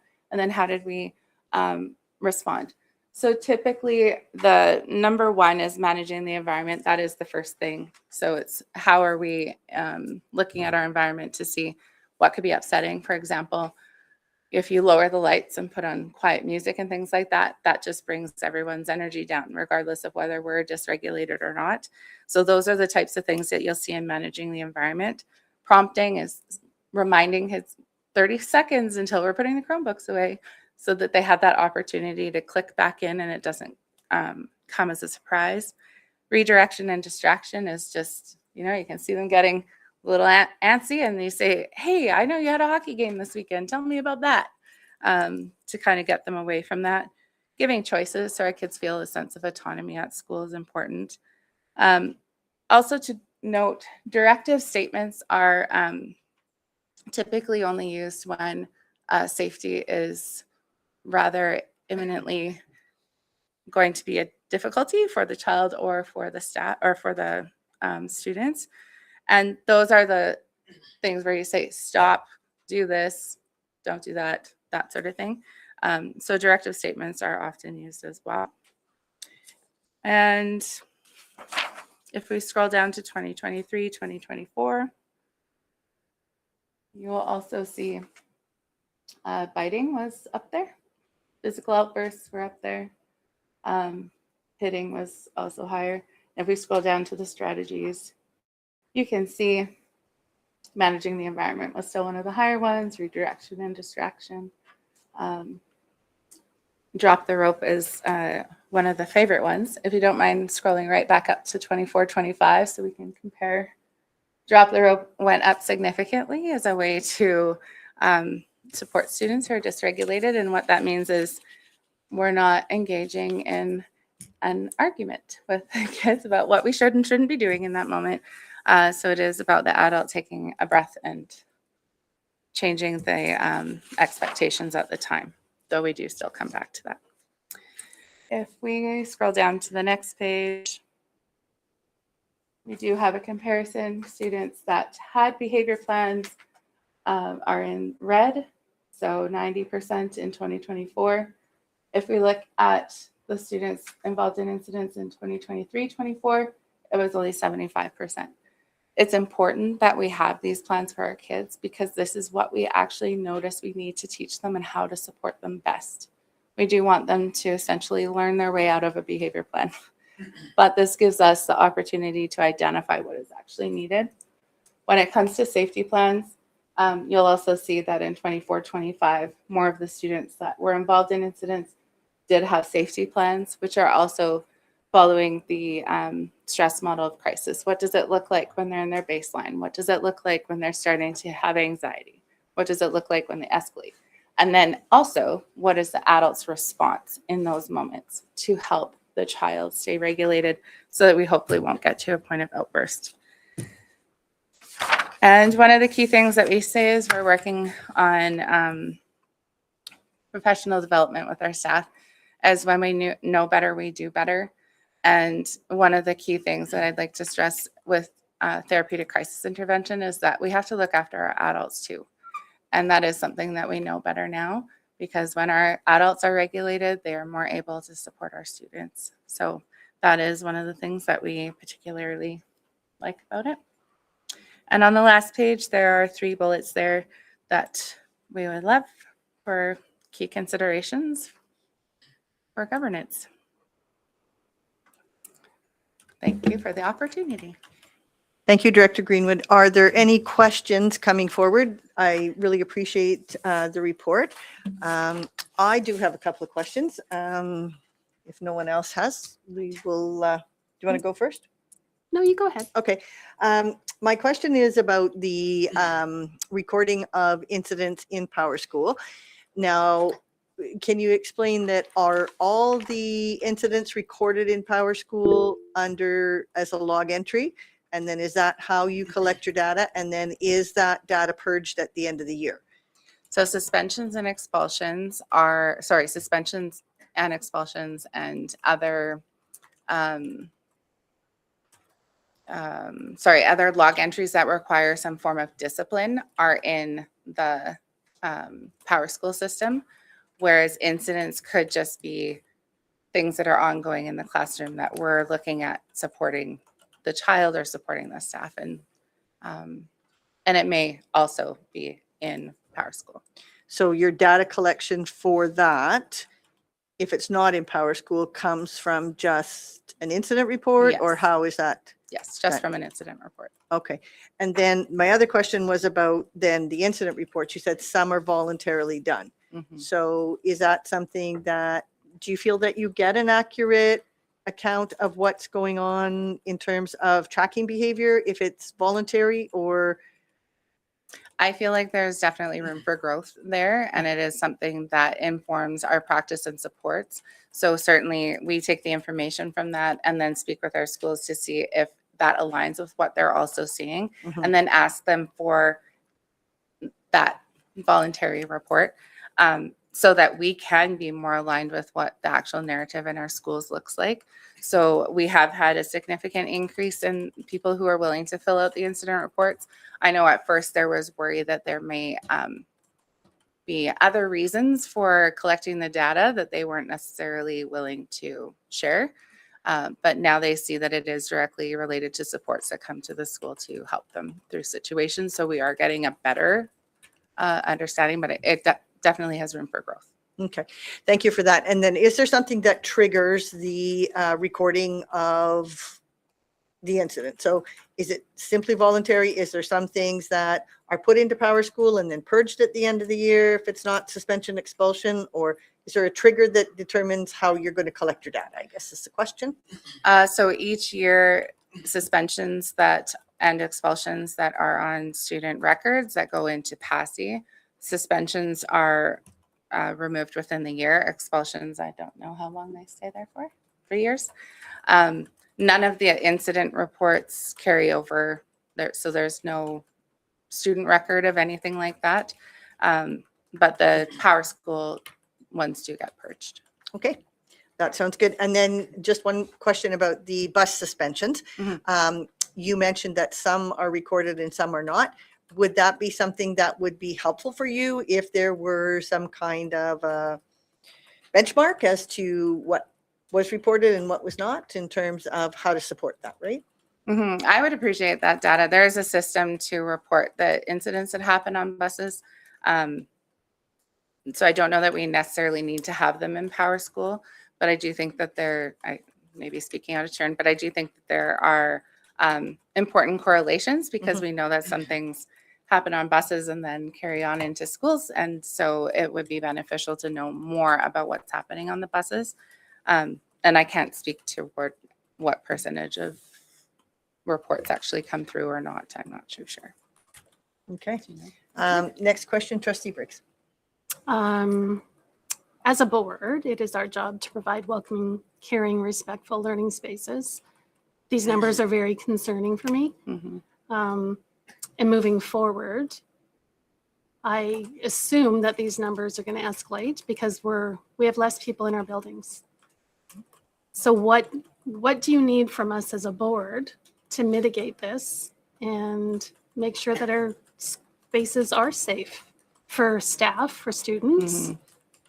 Because from what I can see, the direction is moving in the wrong direction. And that is a society as a whole. That is not a Right, reflection of your exactly. team because you're doing a wonderful job. But we're missing the benchmark here because our interventions aren't enough. Deputy? Yeah, and part of me going first is to ask the director to consider if she has something she wants to bring forward to that response as well. I'm not trying to take it over, but I do understand. I'm thankful that Trustee, you mentioned this is also a reflection of society, and it is, as the director, I think, did when we talk with other directors of divisions around us, trends and things that are continuing in general in education within the society we have.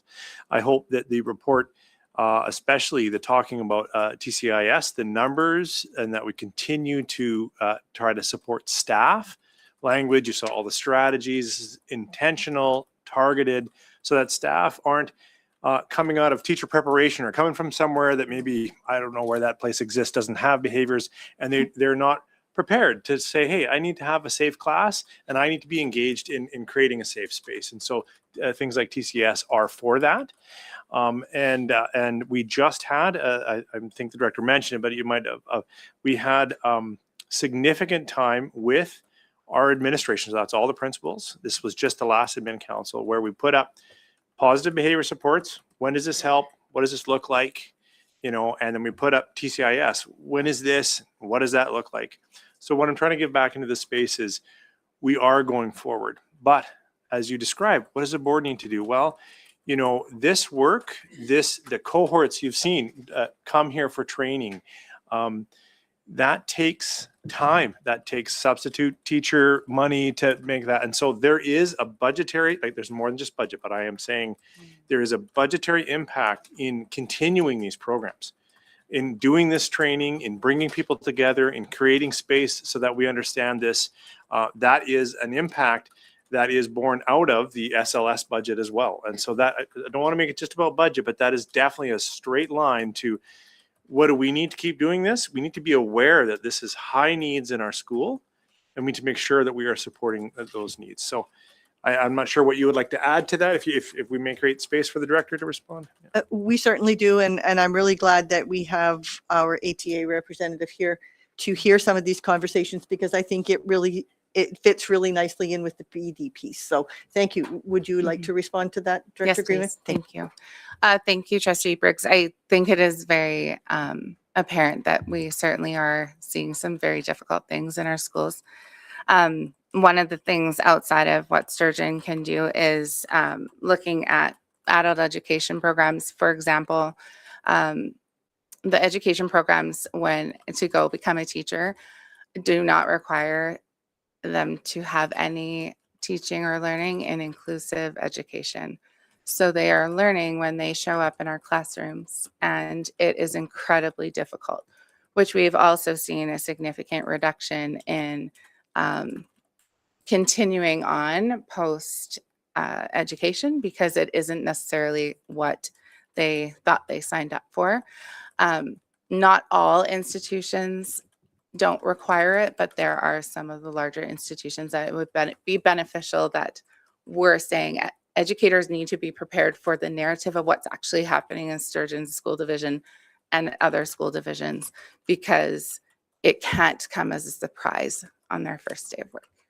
And if I can reply to that, that is the turnover we have in teaching staff in Alberta. When you look at AER results, we're not unique. We are but not. but we can be better. We can. And I would like to reiterate, how do we support you to be better Mhm. and support our students? I appreciate that as well. And I think our deputy spoke to it, though it is aligned with budget. But I think prioritizing that systemic approach for Sturgeon to have a common place and common space, to be able to speak the same language across schools about what's happening in our schools, what's happening in my classroom, what's happening in my school, and having a common understanding of what that is. I think that was one thing that our administrators were really thankful for, because then we all kind of knew the lay of the land of what's happening in our school division. I think the other piece of it is it brings the adults together in a way that I know that you know the same thing I do. Therefore, I know that you're feeling what I'm feeling. And that common experience actually helps our adults feel stronger and better in the work that they're doing. But it does take time. And that's why that investment of time and continued traction with TCIS is going to be so important. I think it's important to also share where TCIS came from. So originally, Oak Hill had because it's the ranch as well as the school, the ranch side had TCI, which is therapeutic crisis intervention and care for children who were in care. They brought that training into the school and noticed a significant reduction in the number of restraints that they had over the years. So that any given year, there's 180 school days, they could have 200 plus restraints before the training. Last year, I believe they only had 2 the entire year. And it is because of the focus, it is because of being intentional, and it is because of them all being on the same page, having the same expectations, and the kids understand the process is predictable, it's supported, and it's learning. One of the other key goals of TCIS is actually academic improvement. If you read the outcomes for students, it literally says academic improvement as a goal. And the reason why we know that can be helpful is because if they are regulated and they are present in the classroom, they have the accessibility to learn. If they are not, they're not learning. If they're not regulated, they are not in their thinking brain, it's not possible. So I think it's important to not only see TCIS as a behavior support tool, it's also an academic increased learning tool as well. Thank you. Appreciate that. We have a question online, but before we go to that, I'm glad that you highlighted the idea of TCIS being partly to de-escalate behaviors before you get to the point. You know, the restraint is obviously a last resort, Right. but there's a lot in between in terms of teacher education that, you know, I think is a very important piece too. Thank you. Trustee O'Shea, you've been very patient online with your hand up. Have you got something to contribute? Oh, I always have something to say. I've got a couple of comments and a couple of questions. So one of the first things I think in response to what can we do as a board, I think we need to continue to advocate that our teacher preparation programs remain a 4-year program and not a 3-year program. I certainly think we have heard our premier speak about having 3-year education programs to get more teachers in front of kids to meet some of the goals they met. I think we see very complex classrooms. I think we see 4 years as being a bare minimum in terms of teacher preparation. So I think as a board, we need to pay attention to what's happening at the provincial front and make sure that we are advocating for a good, well-rounded, solid programming for teachers as they prepare to enter the classroom. That's my first comment. My second comment is I know at the right around the time that Labor Action ended, the Minister of Education requested information about incident reports that were happening in division schools, schools across the province. And I'm just wondering if all of that information was able to be gleaned out of Power School, or did that request put an additional workload on ATA staff and school administration? And I guess I would turn that over to the Deputy Superintendent. Deputy? The vast majority actually was, we collaborated with other boards who actually wrote some software for us to pre-populate that report. So I would say about, if I'm putting a number, I'd have to go back and really check, but maybe 80% of it was able to come straight out of Power School, and we were very thankful for that. But having said that, It did have to go to principals, and principals relied on counselors or went right to their staff for that last push that they were able to say, our power school, because we have a recording system there, was able to give this information. However, for whatever reason, we had some notes here on our desk or whatever that happened the last week because the turnaround was so limited.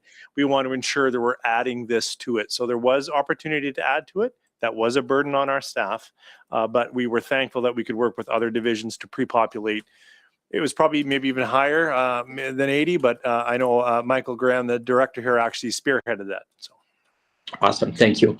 A follow-up question. We talk about the RCMP, the SRO seeing an increase in level of violence, weapons, et cetera, and this is just a curiosity, and I don't expect anyone to have an answer, but I'm wondering in our AERR satisfaction results, and I still call it an AERR, I'm sure it's referenced other, teach me the new language, but are we seeing a decrease in parent, student, or staff safety in our AERR as we see an increase in these high-risk incidents? And like I say, I don't really expect to see and have anyone have an answer for that. I'm just more curious if there's a correlation between the increase in violence and the decrease in people feeling safe in buildings.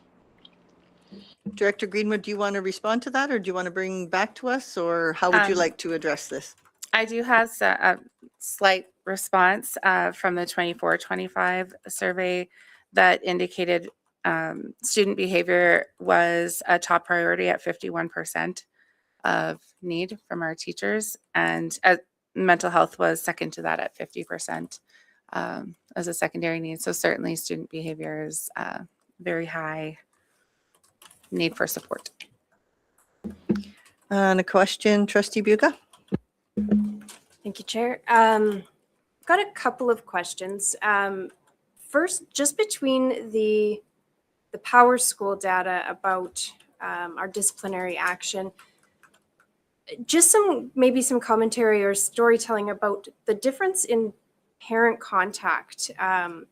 It dropped significantly, and I don't know if that was maybe process or the way it was recorded, or like that seems concerning to me.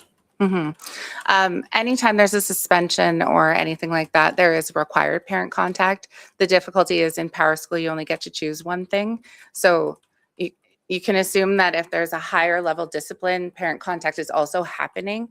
If it's parent contact alone, then it likely is something like we're going to work on this skill, or we're going to talk about that thing, or this little tuffle happened today. So parent contact doesn't necessarily mean that we stop talking to parents. It just means we can only pick one thing from the drop-down menu, and it may not match the first thing that we need. Fair enough. Thank you. And then my second question is, like you mentioned, biting is showing up high on the charts, but very, it's very specific to division. Would it be worthwhile, or do we have the tools to break down this data by Div 1, Div 2, Div 3? Because I feel like we could almost follow cohorts and see if there's patterns and trends.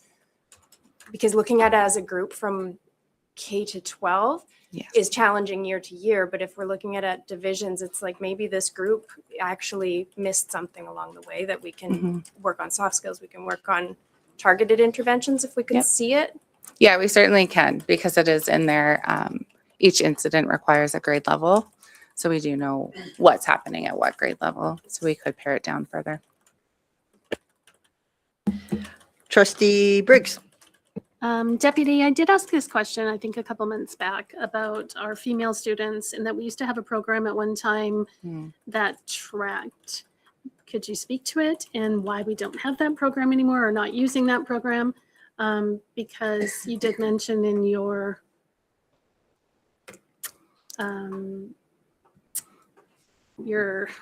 it was the RCMP highlight that they noticed. Was it? Yeah. Okay. Okay. Yeah. So it wasn't in the report. It just came from our conversation recently with the RCMP. But yes. Yeah. And in the past, there has been an increase in our female students feeling lack of safety and mental health. So Are we targeting our female students at a certain age to ensure Mhm. that they do feel safe in our schools? So previously we did have, sorry, did you want to answer before I start talking?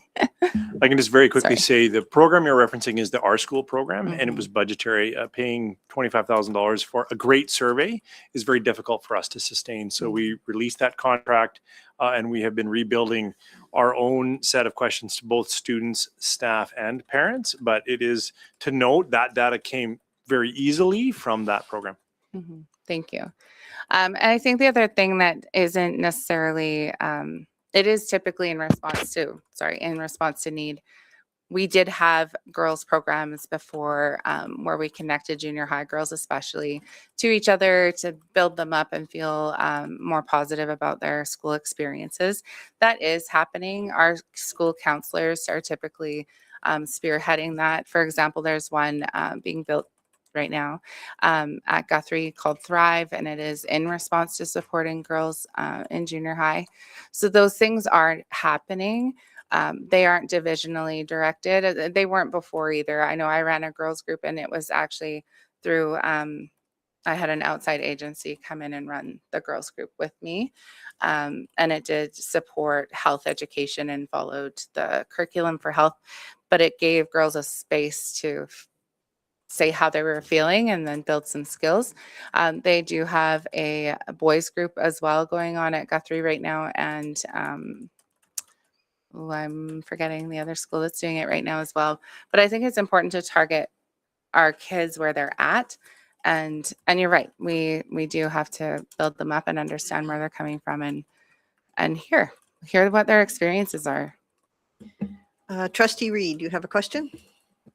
Yeah, just on that topic of the girls, have you explored in the past? My sister-in-law used to run Fit and Fierce, and that's Mhm. specifically for girls. I think it's ages 12 or 13 to Mhm. 17 or 18.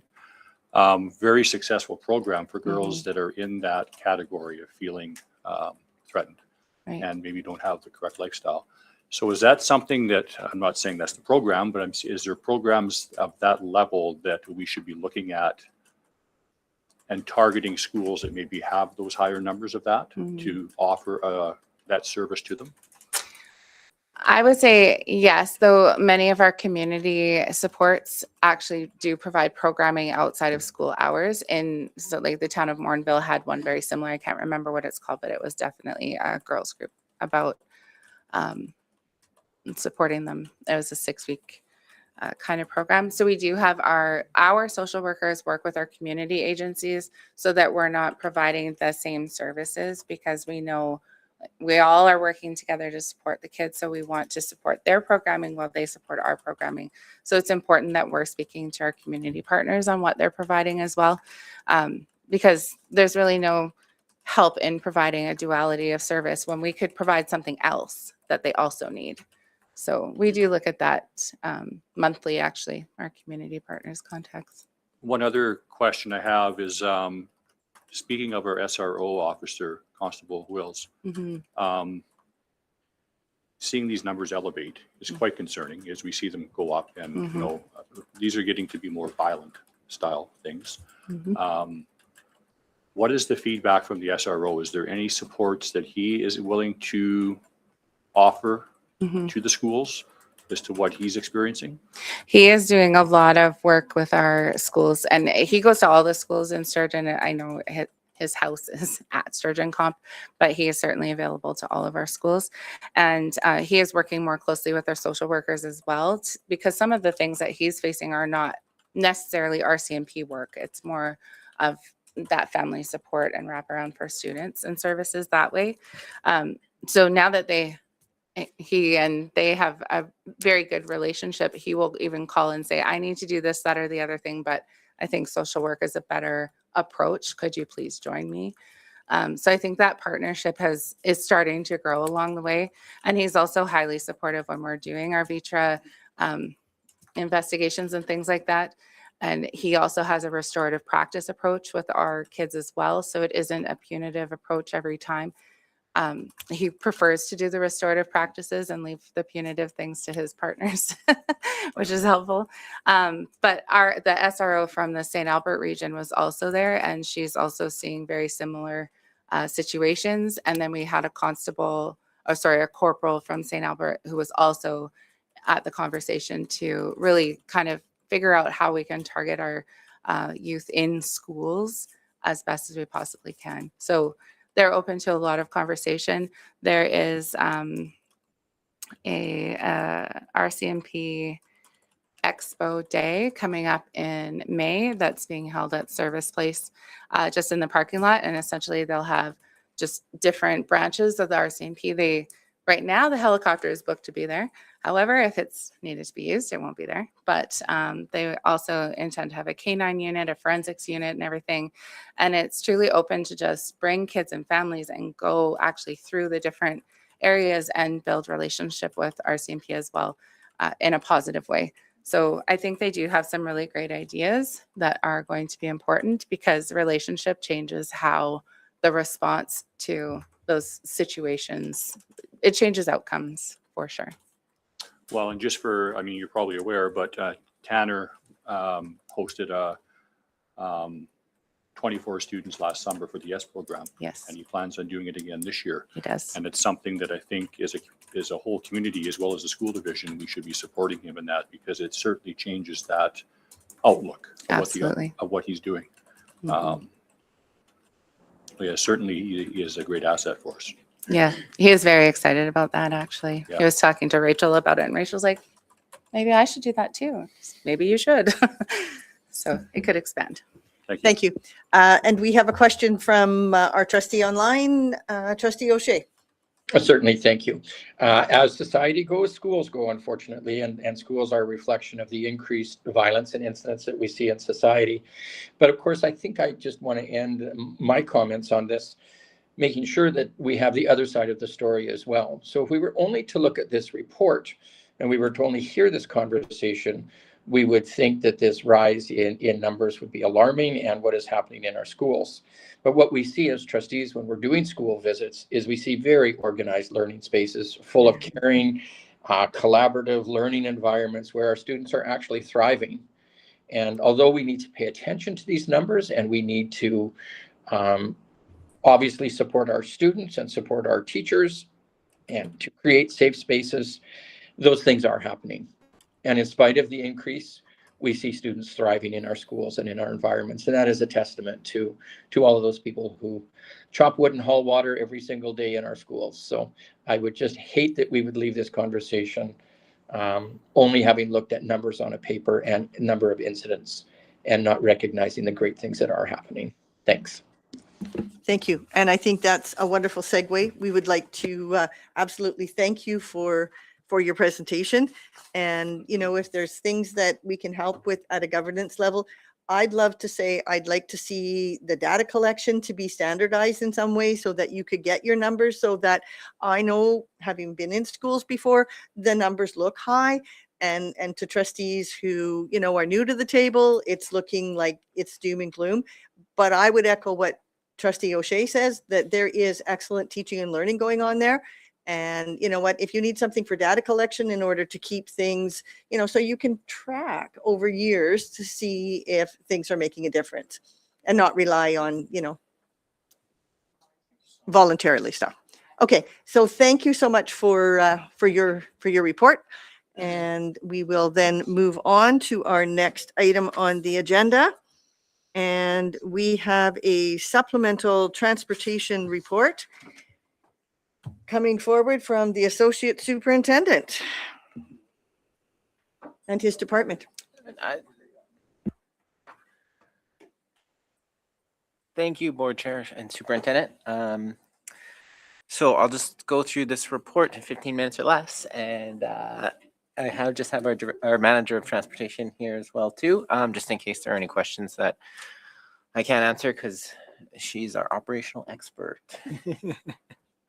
Okay, so just this report has been provided to provide additional information to the transportation service report that was brought to the public board meeting, so that trustees can have a better understanding of transportation services to inform governance governance level decisions around policy 18, student transportation services and transportation fee approval, which will be coming up with the budget.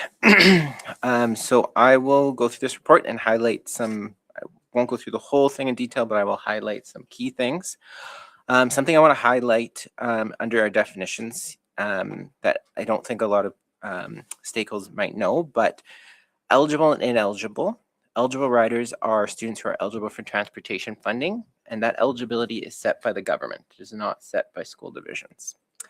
That eligibility changes depending on if you are kindergarten to grade 6 or 7 to 12. So for kindergarten to grade 6, it's 1.6 kilometers from your home address to the school. And then for 7 to 12, it is 2 kilometers. In addition to that, the funding is based only on one address, and that address is the legal guardian's resident. That is what we're required to put in. We have inquired to see if we can ever use another address, and the answer was, if it's less costly, then yes. So basically, if the address is closer to the school or going to get you less funding, then yeah, you can use that address. Otherwise, if that different address would result in more funding, the answer is no. They require to use your legal address. And that comes up a little bit because, sorry, I'm jumping ahead a little bit, but that comes up because we do have some instances where families attend daycares, and based on their home address, even though they're being picked up from the same spot, their eligibility for funding might be different. So we were told we are not allowed to change it unless it's going to result in us getting less money from the government, the address. Thank you for pointing that out. Just a quick little observation. Having said that, with the daycare, it would be possible, but there would be no additional funding is what I hear you say. Yes, for sure. The board could make a separate decision as well too, through their policy or through motion, and we could adjust accordingly. But yeah, there would be no additional funding for that. So obviously your address comes from school gauge and your registration form. Alternate, we do provide service for alternate addresses through supplement bus fee. There's no funding for this, but we do provide that service. This mainly comes into place when we have maybe split families who have 2 addresses. Whatever address on the registration form it is, we use, and then we charge them the supplement bus fee, and then we will add the additional address. So subject to that regulation, a board must provide transportation service to students within its division who are eligible. That transportation service is either in the form of a yellow bus or a parent-provided agreement at the discretion of the division. So we provide service in one of those 2 manners. Our walking stop distance, so as per the guidelines, because ineligibility is 1.6 and 2, that could be the maximum walking distance we require students to walk, but we obviously, that's a far place, that's a far distance, we don't do that. So our walking stop guidelines are 400 to 800 meters currently, depending on the age of the student and things like that. So local jurisdictions determine policies regarding routing issues such as ride times, capacity, bus locations, highway stops, yard service. The current guidelines we have and criteria we try to live within are that ride times, that any ride times above 75 minutes one way and capacities over 60 are, it triggers a process for review where we're looking more into those ride times. But that's kind of a standard. 75 minutes one way is not completely unheard of. Like that is actually pretty common, especially in the rural settings. Obviously not ideal. It's for students when they have to do that and spend a whole day at school and then come back. But unfortunately, because of funding constraints, that's kind of what it is. In terms of specialized transportation funding, it's only available for students with a disability who cannot access regular transportation due to severity of their disability. And fees cannot be charged. So some of our most costly routes are our specialized routes, and we are not allowed to charge for those. So that means we have to find efficiencies through other areas to support that as required. In terms of transportation funding, it is targeted, and we have both urban and rural rates. Urban is considered Morinville, and the urban rates are listed in the report. So it's about $1,500 per student on a rural and $970 per student on an urban. A little bit further in this report, it shows you on average what the cost of a bus is, about $80,000. If you take that $80,000 and divide it, that will give you an insight to how many people we need on a bus to make it viable. So for the average rural rate, it's roughly about 52 kids. And then for urban, it's actually like 80 some. So that's why often our urban routes are doing double runs. That's why they're coming in, picking up the kids, dropping them off and going back and picking up kids again and coming back. So that's just some barriers we're faced with that you can see come from the funding we get. And Sean, yeah. can you just share with us what is the capacity average of our school buses? Okay. So generally capacity ranges, but our school buses are 70 to 72. It just depends on the bus they purchase. And that means technically you can have up to 72 passengers on that bus. That's not feasible to have 72 people in that bus. So we do our best, but in terms of like legalities and regulations, up to 72, and as long as everybody's seated in a seat and can sit, our legal obligations are met. Yeah. Okay. In terms of other funding types, we get other funding for fuel contingency and school bus driver grants. I'm not going to speak too much on that. That information is in the report. In terms of additional services provided, there's a little table in here that shows the additional service the division opts to provide and whether there's funding or not. So in eligible transportation, it's not required. There's no funding. We do provide that. School of choice, not required. And there is funding. Previously, there was only funding to your designated school, but they introduced that it would be to whatever school you're going to that you would be, you'd get funding for.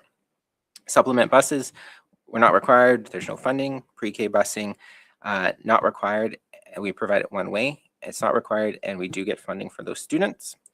Non-resident transportation agreement, again, not required, but we do get funding if they fill out a declaration form. So that would be students outside our division. We will get funding for them to the school if they fill out the transportation declaration form. Quick question.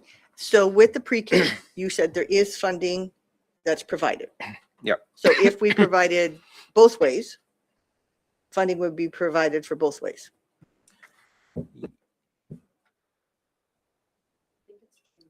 You think? Okay. We may have to bring that back to look into. I would appreciate it. Okay. I will say, although that funding is required, it often doesn't meet service, the cost of the service. So although we're doing this and we may be charging fees, we may be it may be impacting service in other ways that might be adding to ride times or capacities or things like that. So yeah.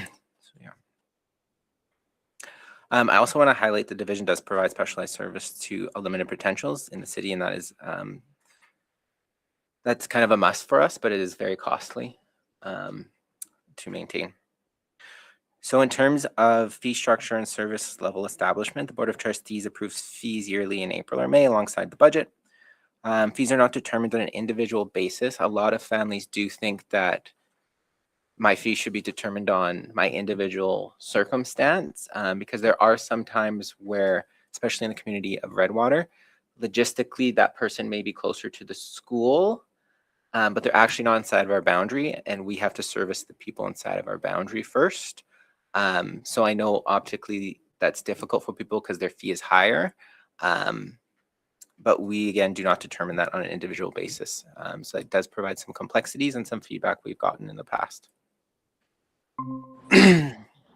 Fees are determined overall by cost estimates and balancing the budget as directed by the board through the approval of the budget and not wanting us to pull from instruction, comparison to other divisions, and so forth. So currently, based on our structure, we support eligible transportation with a base fee, pre-K transportation one way with a fee for part-time service, supplement busing with secondary fee, and eligible ridership, school of choice, and non-residents. We do not charge any other fees that are not established by the board and approved. Thank you. Yeah.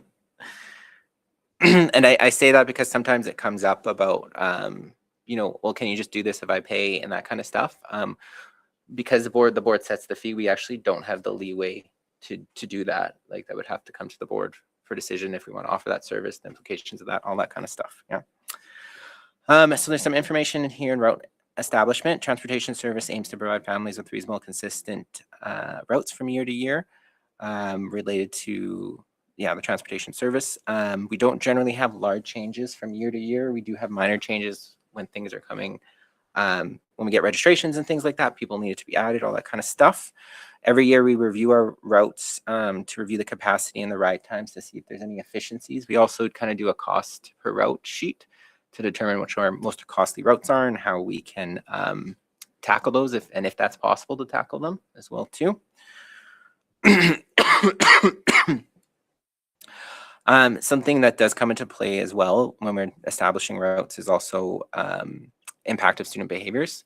Sometimes we're trying to manage interaction between students and behaviors. And there are maybe some students who just can't be on a bus together. So we have to try and navigate that as best we can as well too.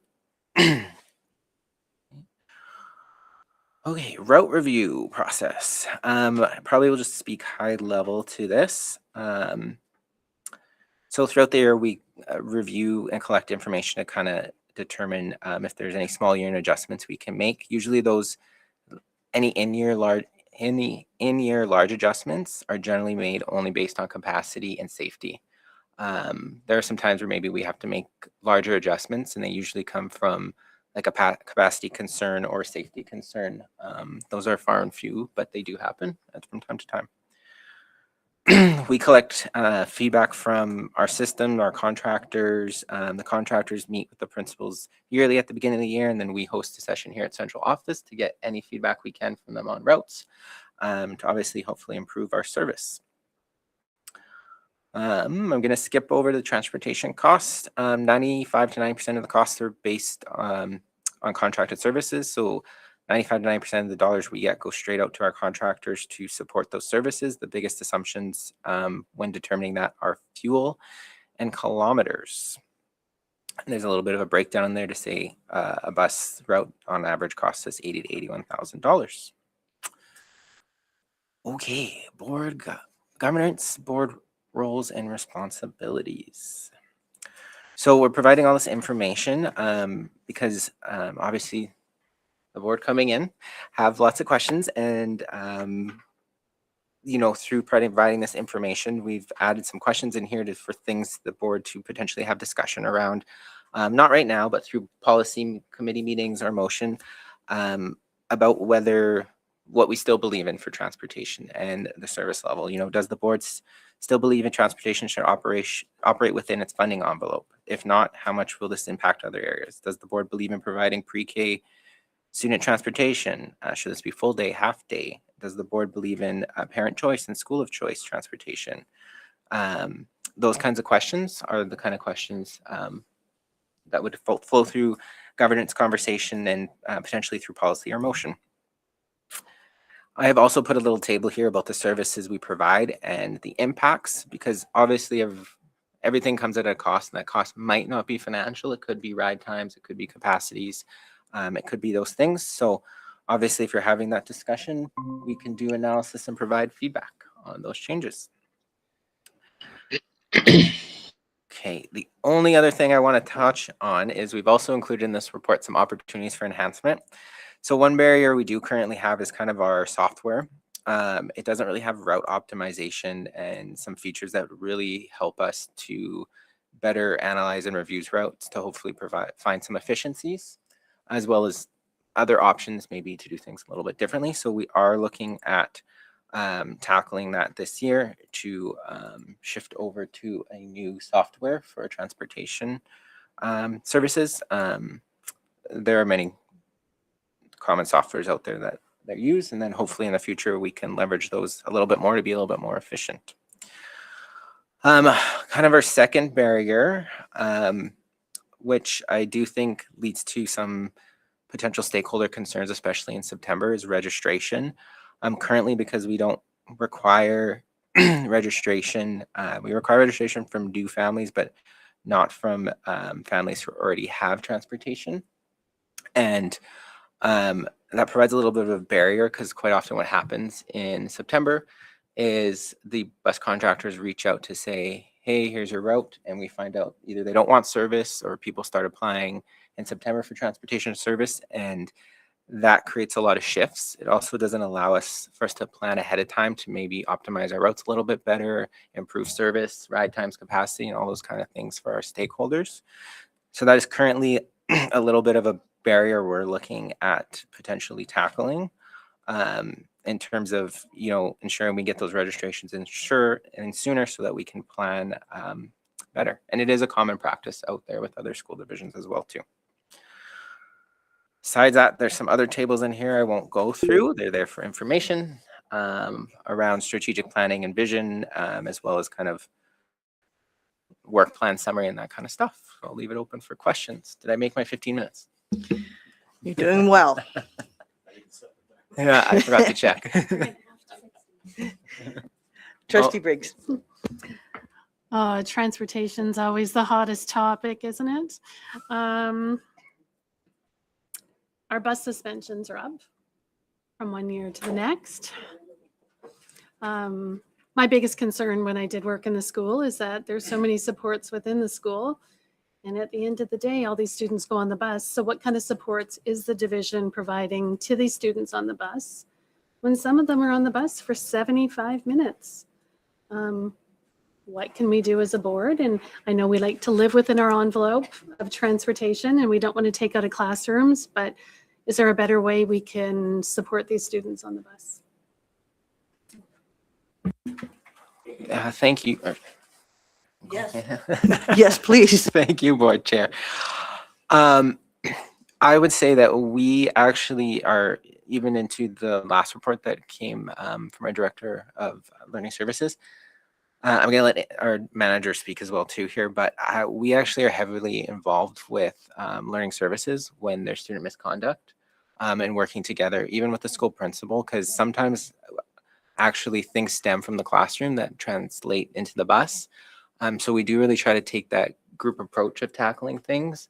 I've had instances where like our Shine team has also gone out and supported, you know, I hate to say this, but like like they've also provided tools for the bus driver in those instances like fidget spinners and things like that to help kind of manage those behaviors. But I will ask our manager of transportation if she has anything to add. Hi. So one of the things that we did implement this year is an enhanced student misconduct procedure. So one of the big things that we're implementing is just an improved communication plan to make sure that everybody is in the same loop when it comes to behaviors on the bus. I think we're seeing a greater uptake in the involvement in the misconduct procedure because of that, and just making sure that we're closing the loop both on the school side and the bus operator and contractor side. The other thing that we have implemented in the past would be bus monitors and things that it might seem really simple, but updating seating plans and having collaboration around which students are best suited to sit together based on the experience, not just only on the bus, but within the school as well. So I do think that a lot of it is just making sure that we're having the best communication possible. In regards to, like, you have a limited space, you only have one adult available, those kinds of things can be a constraint, but it is definitely the reality that the bus operators are faced with. So definitely just having that collaboration, I think, has gone a long way in supporting with student misconduct as well. Thank you. And can you just outline a little bit about the misconduct procedure? Having been a principal in a school, I was often the receiver of bus misconduct conversations. So I'm interested to know, like, is there, you know, conversations that happen between the contractor and the school principal in terms of problem solving before we go to writing up children for misconduct forms? I know it used to vary by contractor. Sometimes I would have one contractor who had a one strike rule and some had, you know, different ones. So could you outline a little bit your process for the misconduct forms, please? Yeah, thanks for the question. So we definitely do support our bus operators and kind of empower them in having those conversations first with students that are directly involved in the misconduct that they're having on the bus. And then it typically will escalate to involve the school if they're needing additional support. So we typically will see a student misconduct form, and then based on the severity of the situation, it can either request admin support or just be provided for information. So it's kind of a two-tier system where we can get that feedback from bus operators when they're looking for additional supports.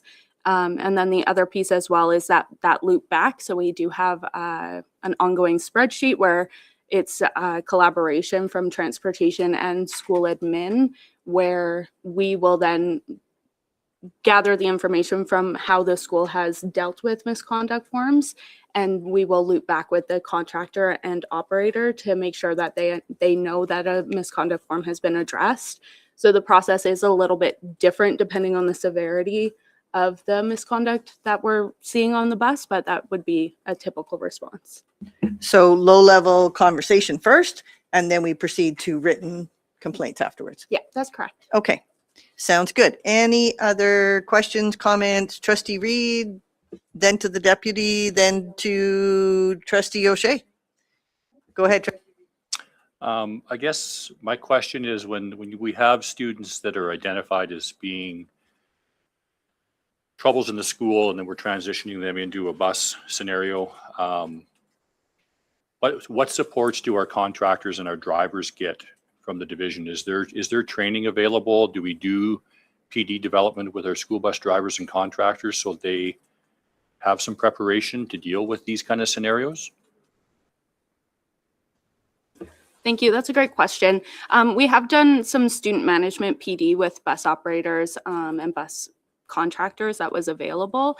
It's not something that we offer on an annual basis, but it was more of a one-time offering that we went through a big student misconduct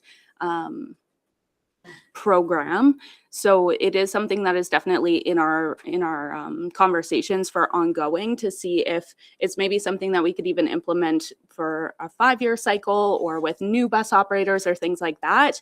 Because I do think that there's definitely opportunity for growth there as well.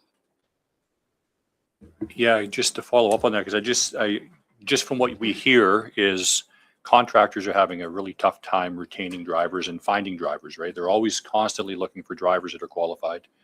And let's face, I have some experience driving a school bus way back when, but if you got students misbehaving on a bus continuously with no supports, the chances of that driver sticking around with the contractor is pretty slim. So it's, I think it's something moving forward, and just looking at our statistics of what's happening in our schools with misbehavior is something to get ahead of, I think, right? So if there's something that we can support with that, getting ahead of that for the contractor's purpose, I think it would be something that we should be looking at. Thank you. As a part of like an onboarding kind of process. Awesome. Thank you. We have Trustee O'Shea, and then did you want to respond to Yeah, I'd that? kind of like to add. We actually kind of did have a conversation. It's sometimes hard to get contractor buy-in, as well as then we go down the road of, or are you going to compensate us for that thing? I kind of look at it as a partnership, and we'll cover the PD, but like send your staff kind of thing, working that through. I will say misconduct is handled a little bit differently in a school just because it's more kids and it's in a moving vehicle, which it's just a little bit more, there's not as much flexibility, I would say, as in a classroom because of that safety aspect. So, and we really do try to support drivers as much as we can through that. Yeah. Thank you. And Trustee O'Shea. Certainly, I realize, and Associate Superintendent, you made reference to September being somewhat chaotic with people having not registered, other people assuming they were registered, etc. I guess I would ask, and Board Chair, I'm not sure if we need to go through a motion on this or not, but I would like the Transportation Department to come up with a recommendation on how they would like to handle registrations for the 26-27 school year and bring it forward to the board, and so that it's something that we can all support, so that we're clear on what the process is and we can be sharing that with our communities through school councils, et cetera, et cetera. I would leave what that would look like to the transportation department and the associate superintendent. They have the expertise. They seem to know best what has worked in the past, what maybe isn't going to work in the future. But whatever it is that they would like support from the board on moving forward with registrations in the spring for preparation for the fall, I'd like to be clear on it, what they want and how we can best support them. Thank you. I don't know if there's other thoughts before we turn this over. Do we look like it needs a motion? I'm thinking that perhaps it would. I would also like a draft to maybe be brought forward to the board for consideration, because I know that we've brought some feedback forward already about the, thoughts about this table, about the registration being a requirement, could also be a barrier. So would we call it a draft proposal, Trustee O'Shea, and then Trustee Buga, have you got a separate question, or you're speaking to the motion? On the motion? Okay, can we hear the comment on the motion and then decide where to go, Trustee O'Shea? Certainly. Trustee Buga? My thought is that registration opens in February. We've already been sent first round of letters to parents about registration, which includes busing. I would think that this is valuable, but it would not be implemented in this school year. So we'd be looking at the 26-27 school year. So I would say that it is not a rush to have this information brought forward and a proposal.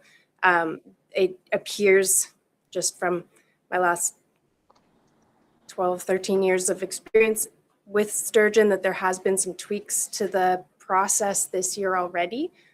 So I'd like to see how that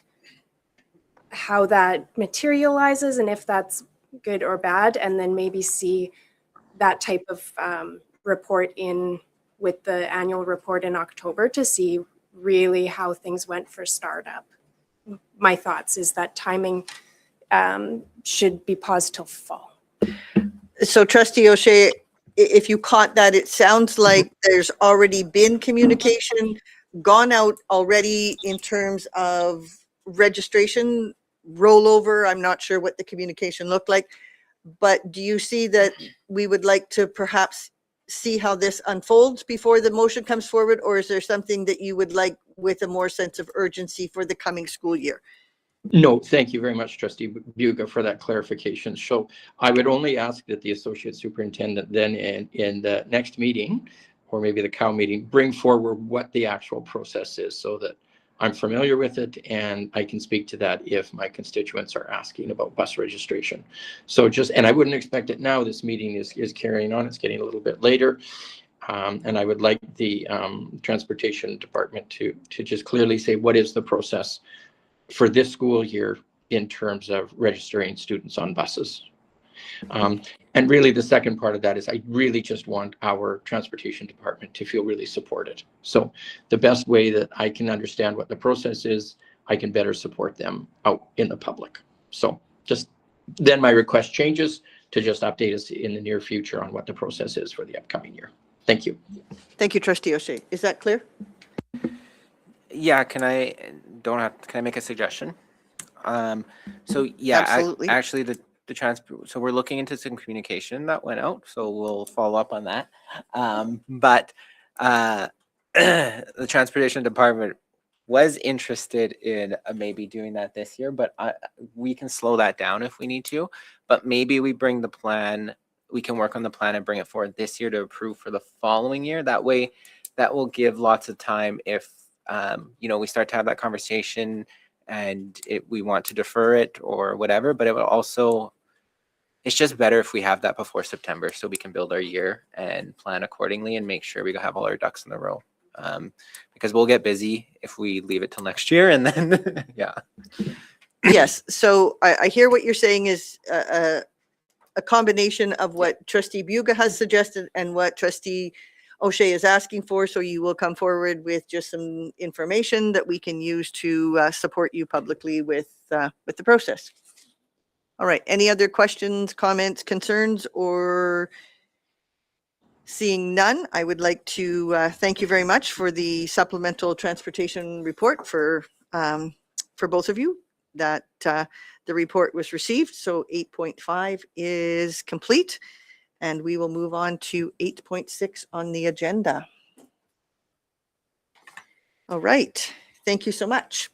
8.6 is our communications report, and it is in the agenda package for your viewing pleasure. So we will move that as a report received as well. And then on to 8.7, which is administrative procedure changes. And this will come forward as changes to admin procedures 734, 735, and 736. And are we turning this one over to Associate Superintendent Lacroix? Associate Superintendent Lacroix, Lisa Lacroix, sorry. So there's minor tweaks to all of them. If you have any questions, I am available for any questions that you might have on any of those three. Thank you. And trustees who have thoroughly read your package, is there any questions on any of those who are coming forward with minor tweaks? Seeing none. Thank you so much for the work you've done on those, and all the best with as you move forward. Reports are received. Sorry, we have item number 9, reports from trustees and the standing committees. And we will begin with 9.1, which is the chair's report. This will be forwarded in the package, but I will read you some of the events and functions and the meetings that I attended. So I had the pleasure of going out to the Morinville Colony School, and we were there for the Christmas concert, and it was the most delightful thing in the world. And by the way, I'm just going to give you some highlights. It was the most delightful thing in the world. The students were very, very well prepared, and I could not believe how well they were singing. They were clear. They were just really sweet little voices, and they were happy that we were there to watch. There was grandmas there, and there was aunties there, and there was mums and dads, and everybody was just very, very happy that we were there to support their school. They did, suggest that there were some things that we could do to help them out. But just watching that education in progress was amazing. There's many of us, moving on to the next item, there's many of us who are attending the Public School Board Association series of webinars, and I think there's about 20 of those. So I've listed those. Those are happening on Tuesday and Thursday evenings, and they're very helpful in terms of supporting our role as trustees. We did some school tours of Camilla. Morinville Colony, of course, was part of that. Morinville Public and Four Winds. And again, a very enlightening experience. So with that, I will just pass it around the table. Most trustees have their reports included in the package, so feel free to just give yourself a highlight, and we'll move along. Trustee Briggs, are you happy to continue? Yes. My report is in the package for your viewing pleasure. If I could just amend that, I was at Bon Accord Community School Council on January 27th. If we could add it to the package, that would be appreciated. And my highlight this month would be the Lillian Schick Welcome Back Lunch. They couldn't have their Christmas lunch in December because they were on outbreak. So they had it in January, and it was an amazing lunch. The students were, I would say, majority were in attendance, and it was a beautiful lunch put on by the parent council. So it was wonderful to see all the volunteers. The board chair also was in attendance, and it was lovely. I can't wait to do it again. It was wonderful. And the comment was, it was even wonderful that it was in January, because everybody that was busy volunteering would not have been able to make it in December. So thank you for that. And we will pass it along to Trustee Bucca. Would you like to provide a highlight or two? Sure, thanks. My report is included in the package for your review. I guess one of the things, I haven't been able to make it out to Sturgeon Comp School Council this year. So I sat in for Trustee O'Shea on Monday, and that was really great to be out there and meet one of the new vice principals out there. And I also attended the school councils at MPS and Four Winds, who are continuing to struggle a little bit with the fundraising association part, but you know, it's funny that it's our newest school, I think, in the division. It's really difficult when you don't have an established society already, the hoops that you have to jump through. So I'm hoping that Alberta School Council Association can support them, and I wish that those organizations were funded by the province a little bit more, because there is a lot that we put on our volunteers. So I just want to acknowledge the hard work that goes into our fundraising associations, aside from our school councils who are included in the Education Act. They both play a really important role. And so as much as we can support them and thank them for coming out. Thanks. Thank you for those highlights. And Trustee Gibbons, would you like to share? Sure. Mine is also in the package there for information, but mine is probably the webinars that we've been having. They're really great information for me as a new trustee. So I've been really looking forward to those and learning a lot. And then, yes, just the basic meetings and committees. Thank you. We'll go to Trustee Reid, and then I know that you probably don't have your trustee reports in front of you, our online participants, but if you would like to think of a highlight, we'll ask you for that after Trustee Reid. Thank you, Chair. January's been busy. A couple Rotary meetings attended. I'll report that when we get down to reports from special committees. But I guess I had two highlights in January. I had an invite to go to Guthrie School on January 9th for their school assembly. And I wasn't sure what was my expectation walking into the building. I thought I was just there to smile and be a pretty face in the room. But they had their awards in the gym for all their classes, and they had games set out. Vice principal asked me to speak to the grade 5s at the end, which I wasn't expecting, but I did a little impromptu thank you to my 4-H years. I was able to put a speech together in 30 seconds. But it was great to see the life in that school and how those kids thrive. And it was just amazing. All the way from the kindergartens. They had a little game they had to play. Some of the kindergartens qualified to get Tim Hortons Timbits for their classroom, but part of it is they had to get all their outdoor play gear on in a race, and to watch those little kindergartens try to get ski pants on and then forget to take their inside shoes off and try to get their boots on, and it was just hilarious. And then I was invited to play dodgeball against the grade 6s.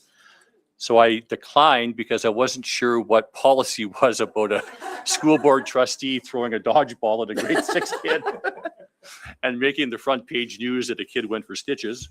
So I declined, but it was great to be a part of that and just great to be asked. And I guess the other highlight was our public engagement up in Legal and being able to sit with the community up there and listen and be involved and just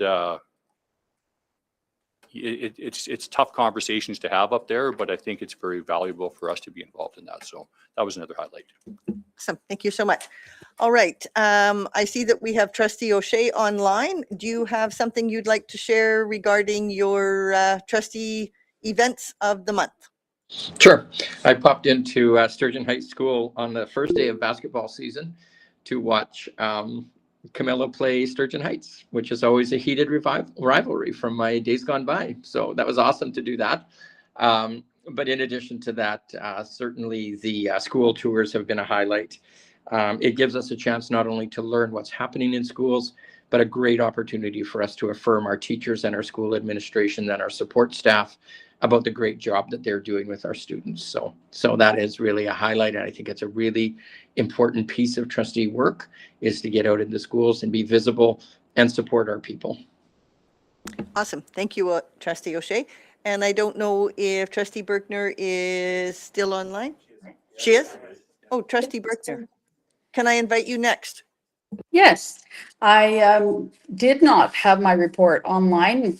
Turns out I had put it in the wrong place, but I do have all of the highlights that I have, or things I participated in this month. And so again, the beginning of the month, like Crystal had mentioned, I had been involved in the PSBAA webinars. And on January 12th, I was also on the school tours. January 13th, we did the special board meeting, and I also attended the Redwater School Parent Council, where their fundraiser is selling Krispy Kreme donuts. And that was quite interesting. They're hoping that a lot of parents will purchase them so that they said $11 a box. So that's pretty good fundraiser there. On the 14th, there was a committee of the whole, and I attended also the ATA trustee information session in the evening. Policy committee, I was part of the Legal parent engagement dinner as well on the 20th. And then what I did before that, during that same day, was the reading buddies at Ochre Park School. And that's so much fun to be able to sit and hear the kids read, they come and you get to sit with them one-on-one. It's really neat, actually. And then on the 22nd, before I left on the trip, I went to the open house for the pre-kindergarten and the kindergarten groups at Ochre Park. And that was very informative, very interesting. All of the different programs they offer and the way that they carry them out is neat to find out. And then, of course, today. So I hope that you guys all could hear me. We did. And you know what? This was a great experience because I think that we weren't sure how connectivity would look for us. But Yeah. I thank you for taking some time out of your time away to be with us today, and also for Trustee O'Shea the same. It was very much appreciated. So I have thanks so- one more comment. Sorry, Barb. No, go ahead. It is my daughter's 40th birthday today, and they've booked a dinner reservation. So I'm going to have to excuse myself from the remainder of this meeting, and I'm very sorry.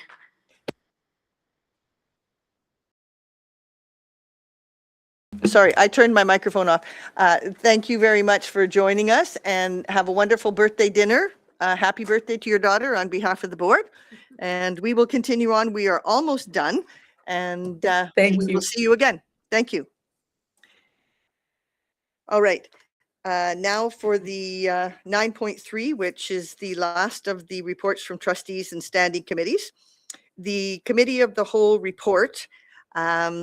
We have had some discussions with our group about what Committee of the Whole is going to look like in the future. And we also have a correction to make on the December 11th meeting minutes, meeting record. We will be moving forward with that. And you can stay tuned as to what changes in our Committee of the Whole is going to look like based on some of the Public School Board Association webinars. Suggestions have come forth about what Committee of the Whole could look like. And the consultant, Dr. Jordan Tinney, has also given us some thoughts on what some of our unstructured gatherings could look like. So we are going to continue those conversations and hope to have some more information as the months unfold. All right, we are moving on to agenda item number 10, which is reports from the special committees and task groups. So 10.1 is the Alberta School Boards Association representatives. And so this is myself and Trustee Gibbons. Do you have anything that you want to share there coming forward? We have our monthly meeting, which will be coming up soon, but no. Yes. Okay. So nothing new and exciting from there. We will move to 10.2, which is the Public School Boards Association of Alberta representative, which is Trustee Briggs. There are 4 of us trustees attending the Public School Boards Committee meeting on February 5th and 6th. The webinars that we have mentioned throughout the day today have been amazing, and I thank them for providing those for our trustees. And looking forward to coming back with information next month. Awesome. Thank you for that. 10.3 is our Rotary report, and we'll move to Trustee Reed.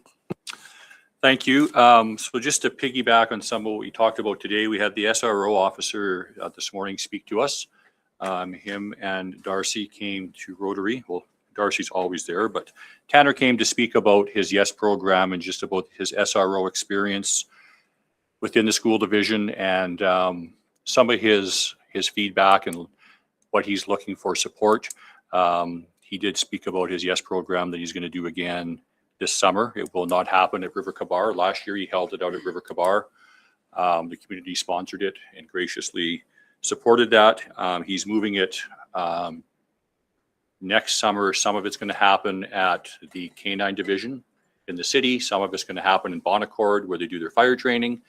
But he is looking for 24 more students. So he's asking for help to spread the word, help to get students that are in need of trying to find where they want to land in life and where they want to be. So he gave a great presentation this morning. Rotary is still moving forward. We've got some final things to do with our student scholarship that we are going to be increasing from $300 to $2,000 for Morinville and Sturgeon Composite High School. We are going to create a panel. Constable Wills will be on that panel to help select, as well as Lisa Mueller, that is the Interact liaison at Sturgeon Composite High School. One other thing, it's not really a Rotary. It's attached to Rotary in some ways, but I'm not sure if everyone's aware, but Staff Sergeant Darcy McGonigal is and his police is doing a Cops for Cancer fundraiser at Sturgeon Comp in April. So what they are doing is raising money for pediatric cancer research. So they are trying to raise $3,000, and they have cops that are going to shave their heads at Sturgeon Comp in April. So they are looking for to spread awareness and to get support. Currently, they are sitting at $500 raised out of their $3,000 that they set for a target. Well, thank you for sharing that. So they're not looking for volunteers, they're just looking for finances. If you, they will take more volunteers, I'm sure. Thank you for sharing that. Oh, yeah. Oh, Trustee O'Shea is volunteering. Thank you so much. And Trustee O'Shea, are you doing the Chamber of Commerce meeting update, or should I look somewhere else for that one? Okay. Next Wednesday for Morinville? Yeah, I'm sorry. No, I have no update from Chamber of Commerce. Okay, perfect. Okay. Moving on to 10.5, Community Services Advisory Board. Next meeting is February the 9th, which would be on Monday. Okay, thank you for that. And the Policy Committee update, I think we've addressed that somewhat in that there is some changes to the membership of the Policy Committee, moving from 4 members to 4 members from 3, and that there will be corresponding changes to the policies to make sure that we are in compliance there. Trustee Buga, is there anything else you would like to provide in that update regarding any of the policies we're looking at or the work we completed in the past little while? All right. With that, we will move on to item 11, which is unfinished business.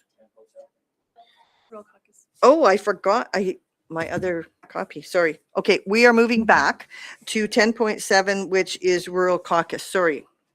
Just very quick, Rural Caucus meets generally during the AGMs, the spring and fall AGMs, and we'll usually meet in between ASBA and PSBA. But they also are they take part and partner in the Alberta Rural Education Symposium that our superintendent had a lot to do with this year. It is March 1st to 3rd at the River Cree. The room block closes January 30th if anybody wants to stay the night. Registration closes February 27th. I was planning to register myself shortly. I do not need to stay the night. I'll drive back and forth, but it is a Sunday night, Monday all day, Tuesday type of situation, very similar to our other conferences.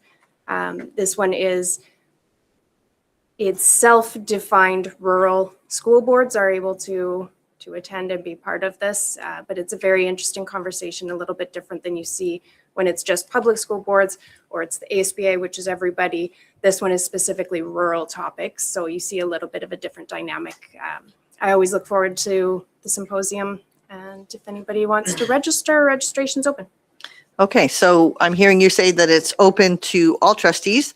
Should there be an interest? Okay, thank you so much. All right, Trustee Biga, would you be able to send the link to everybody for information? I will find it. Rural Caucus has not sent it out. I just found it on my own, but I Okay. will forward that Okay, to thank everybody. thank you for sharing that. All right, I think now we are moving on to item 11, which is unfinished business, and we have none. All in agreement. Thank you. Comment and question period. We had no questions that came forward from the public for this meeting, so we will move then past there. And we are moving on to item 13. Okay. Make a motion. All right. And we are looking for a motion for the board to go in camera. Trustee Briggs, I move at 3:51, we move into camera. any objections? We are so moved. So we will then, at this point in time, close the meeting and thank everyone for coming to join us and all your help and support. And we will look forward to seeing our public and everyone else next month. Thank you.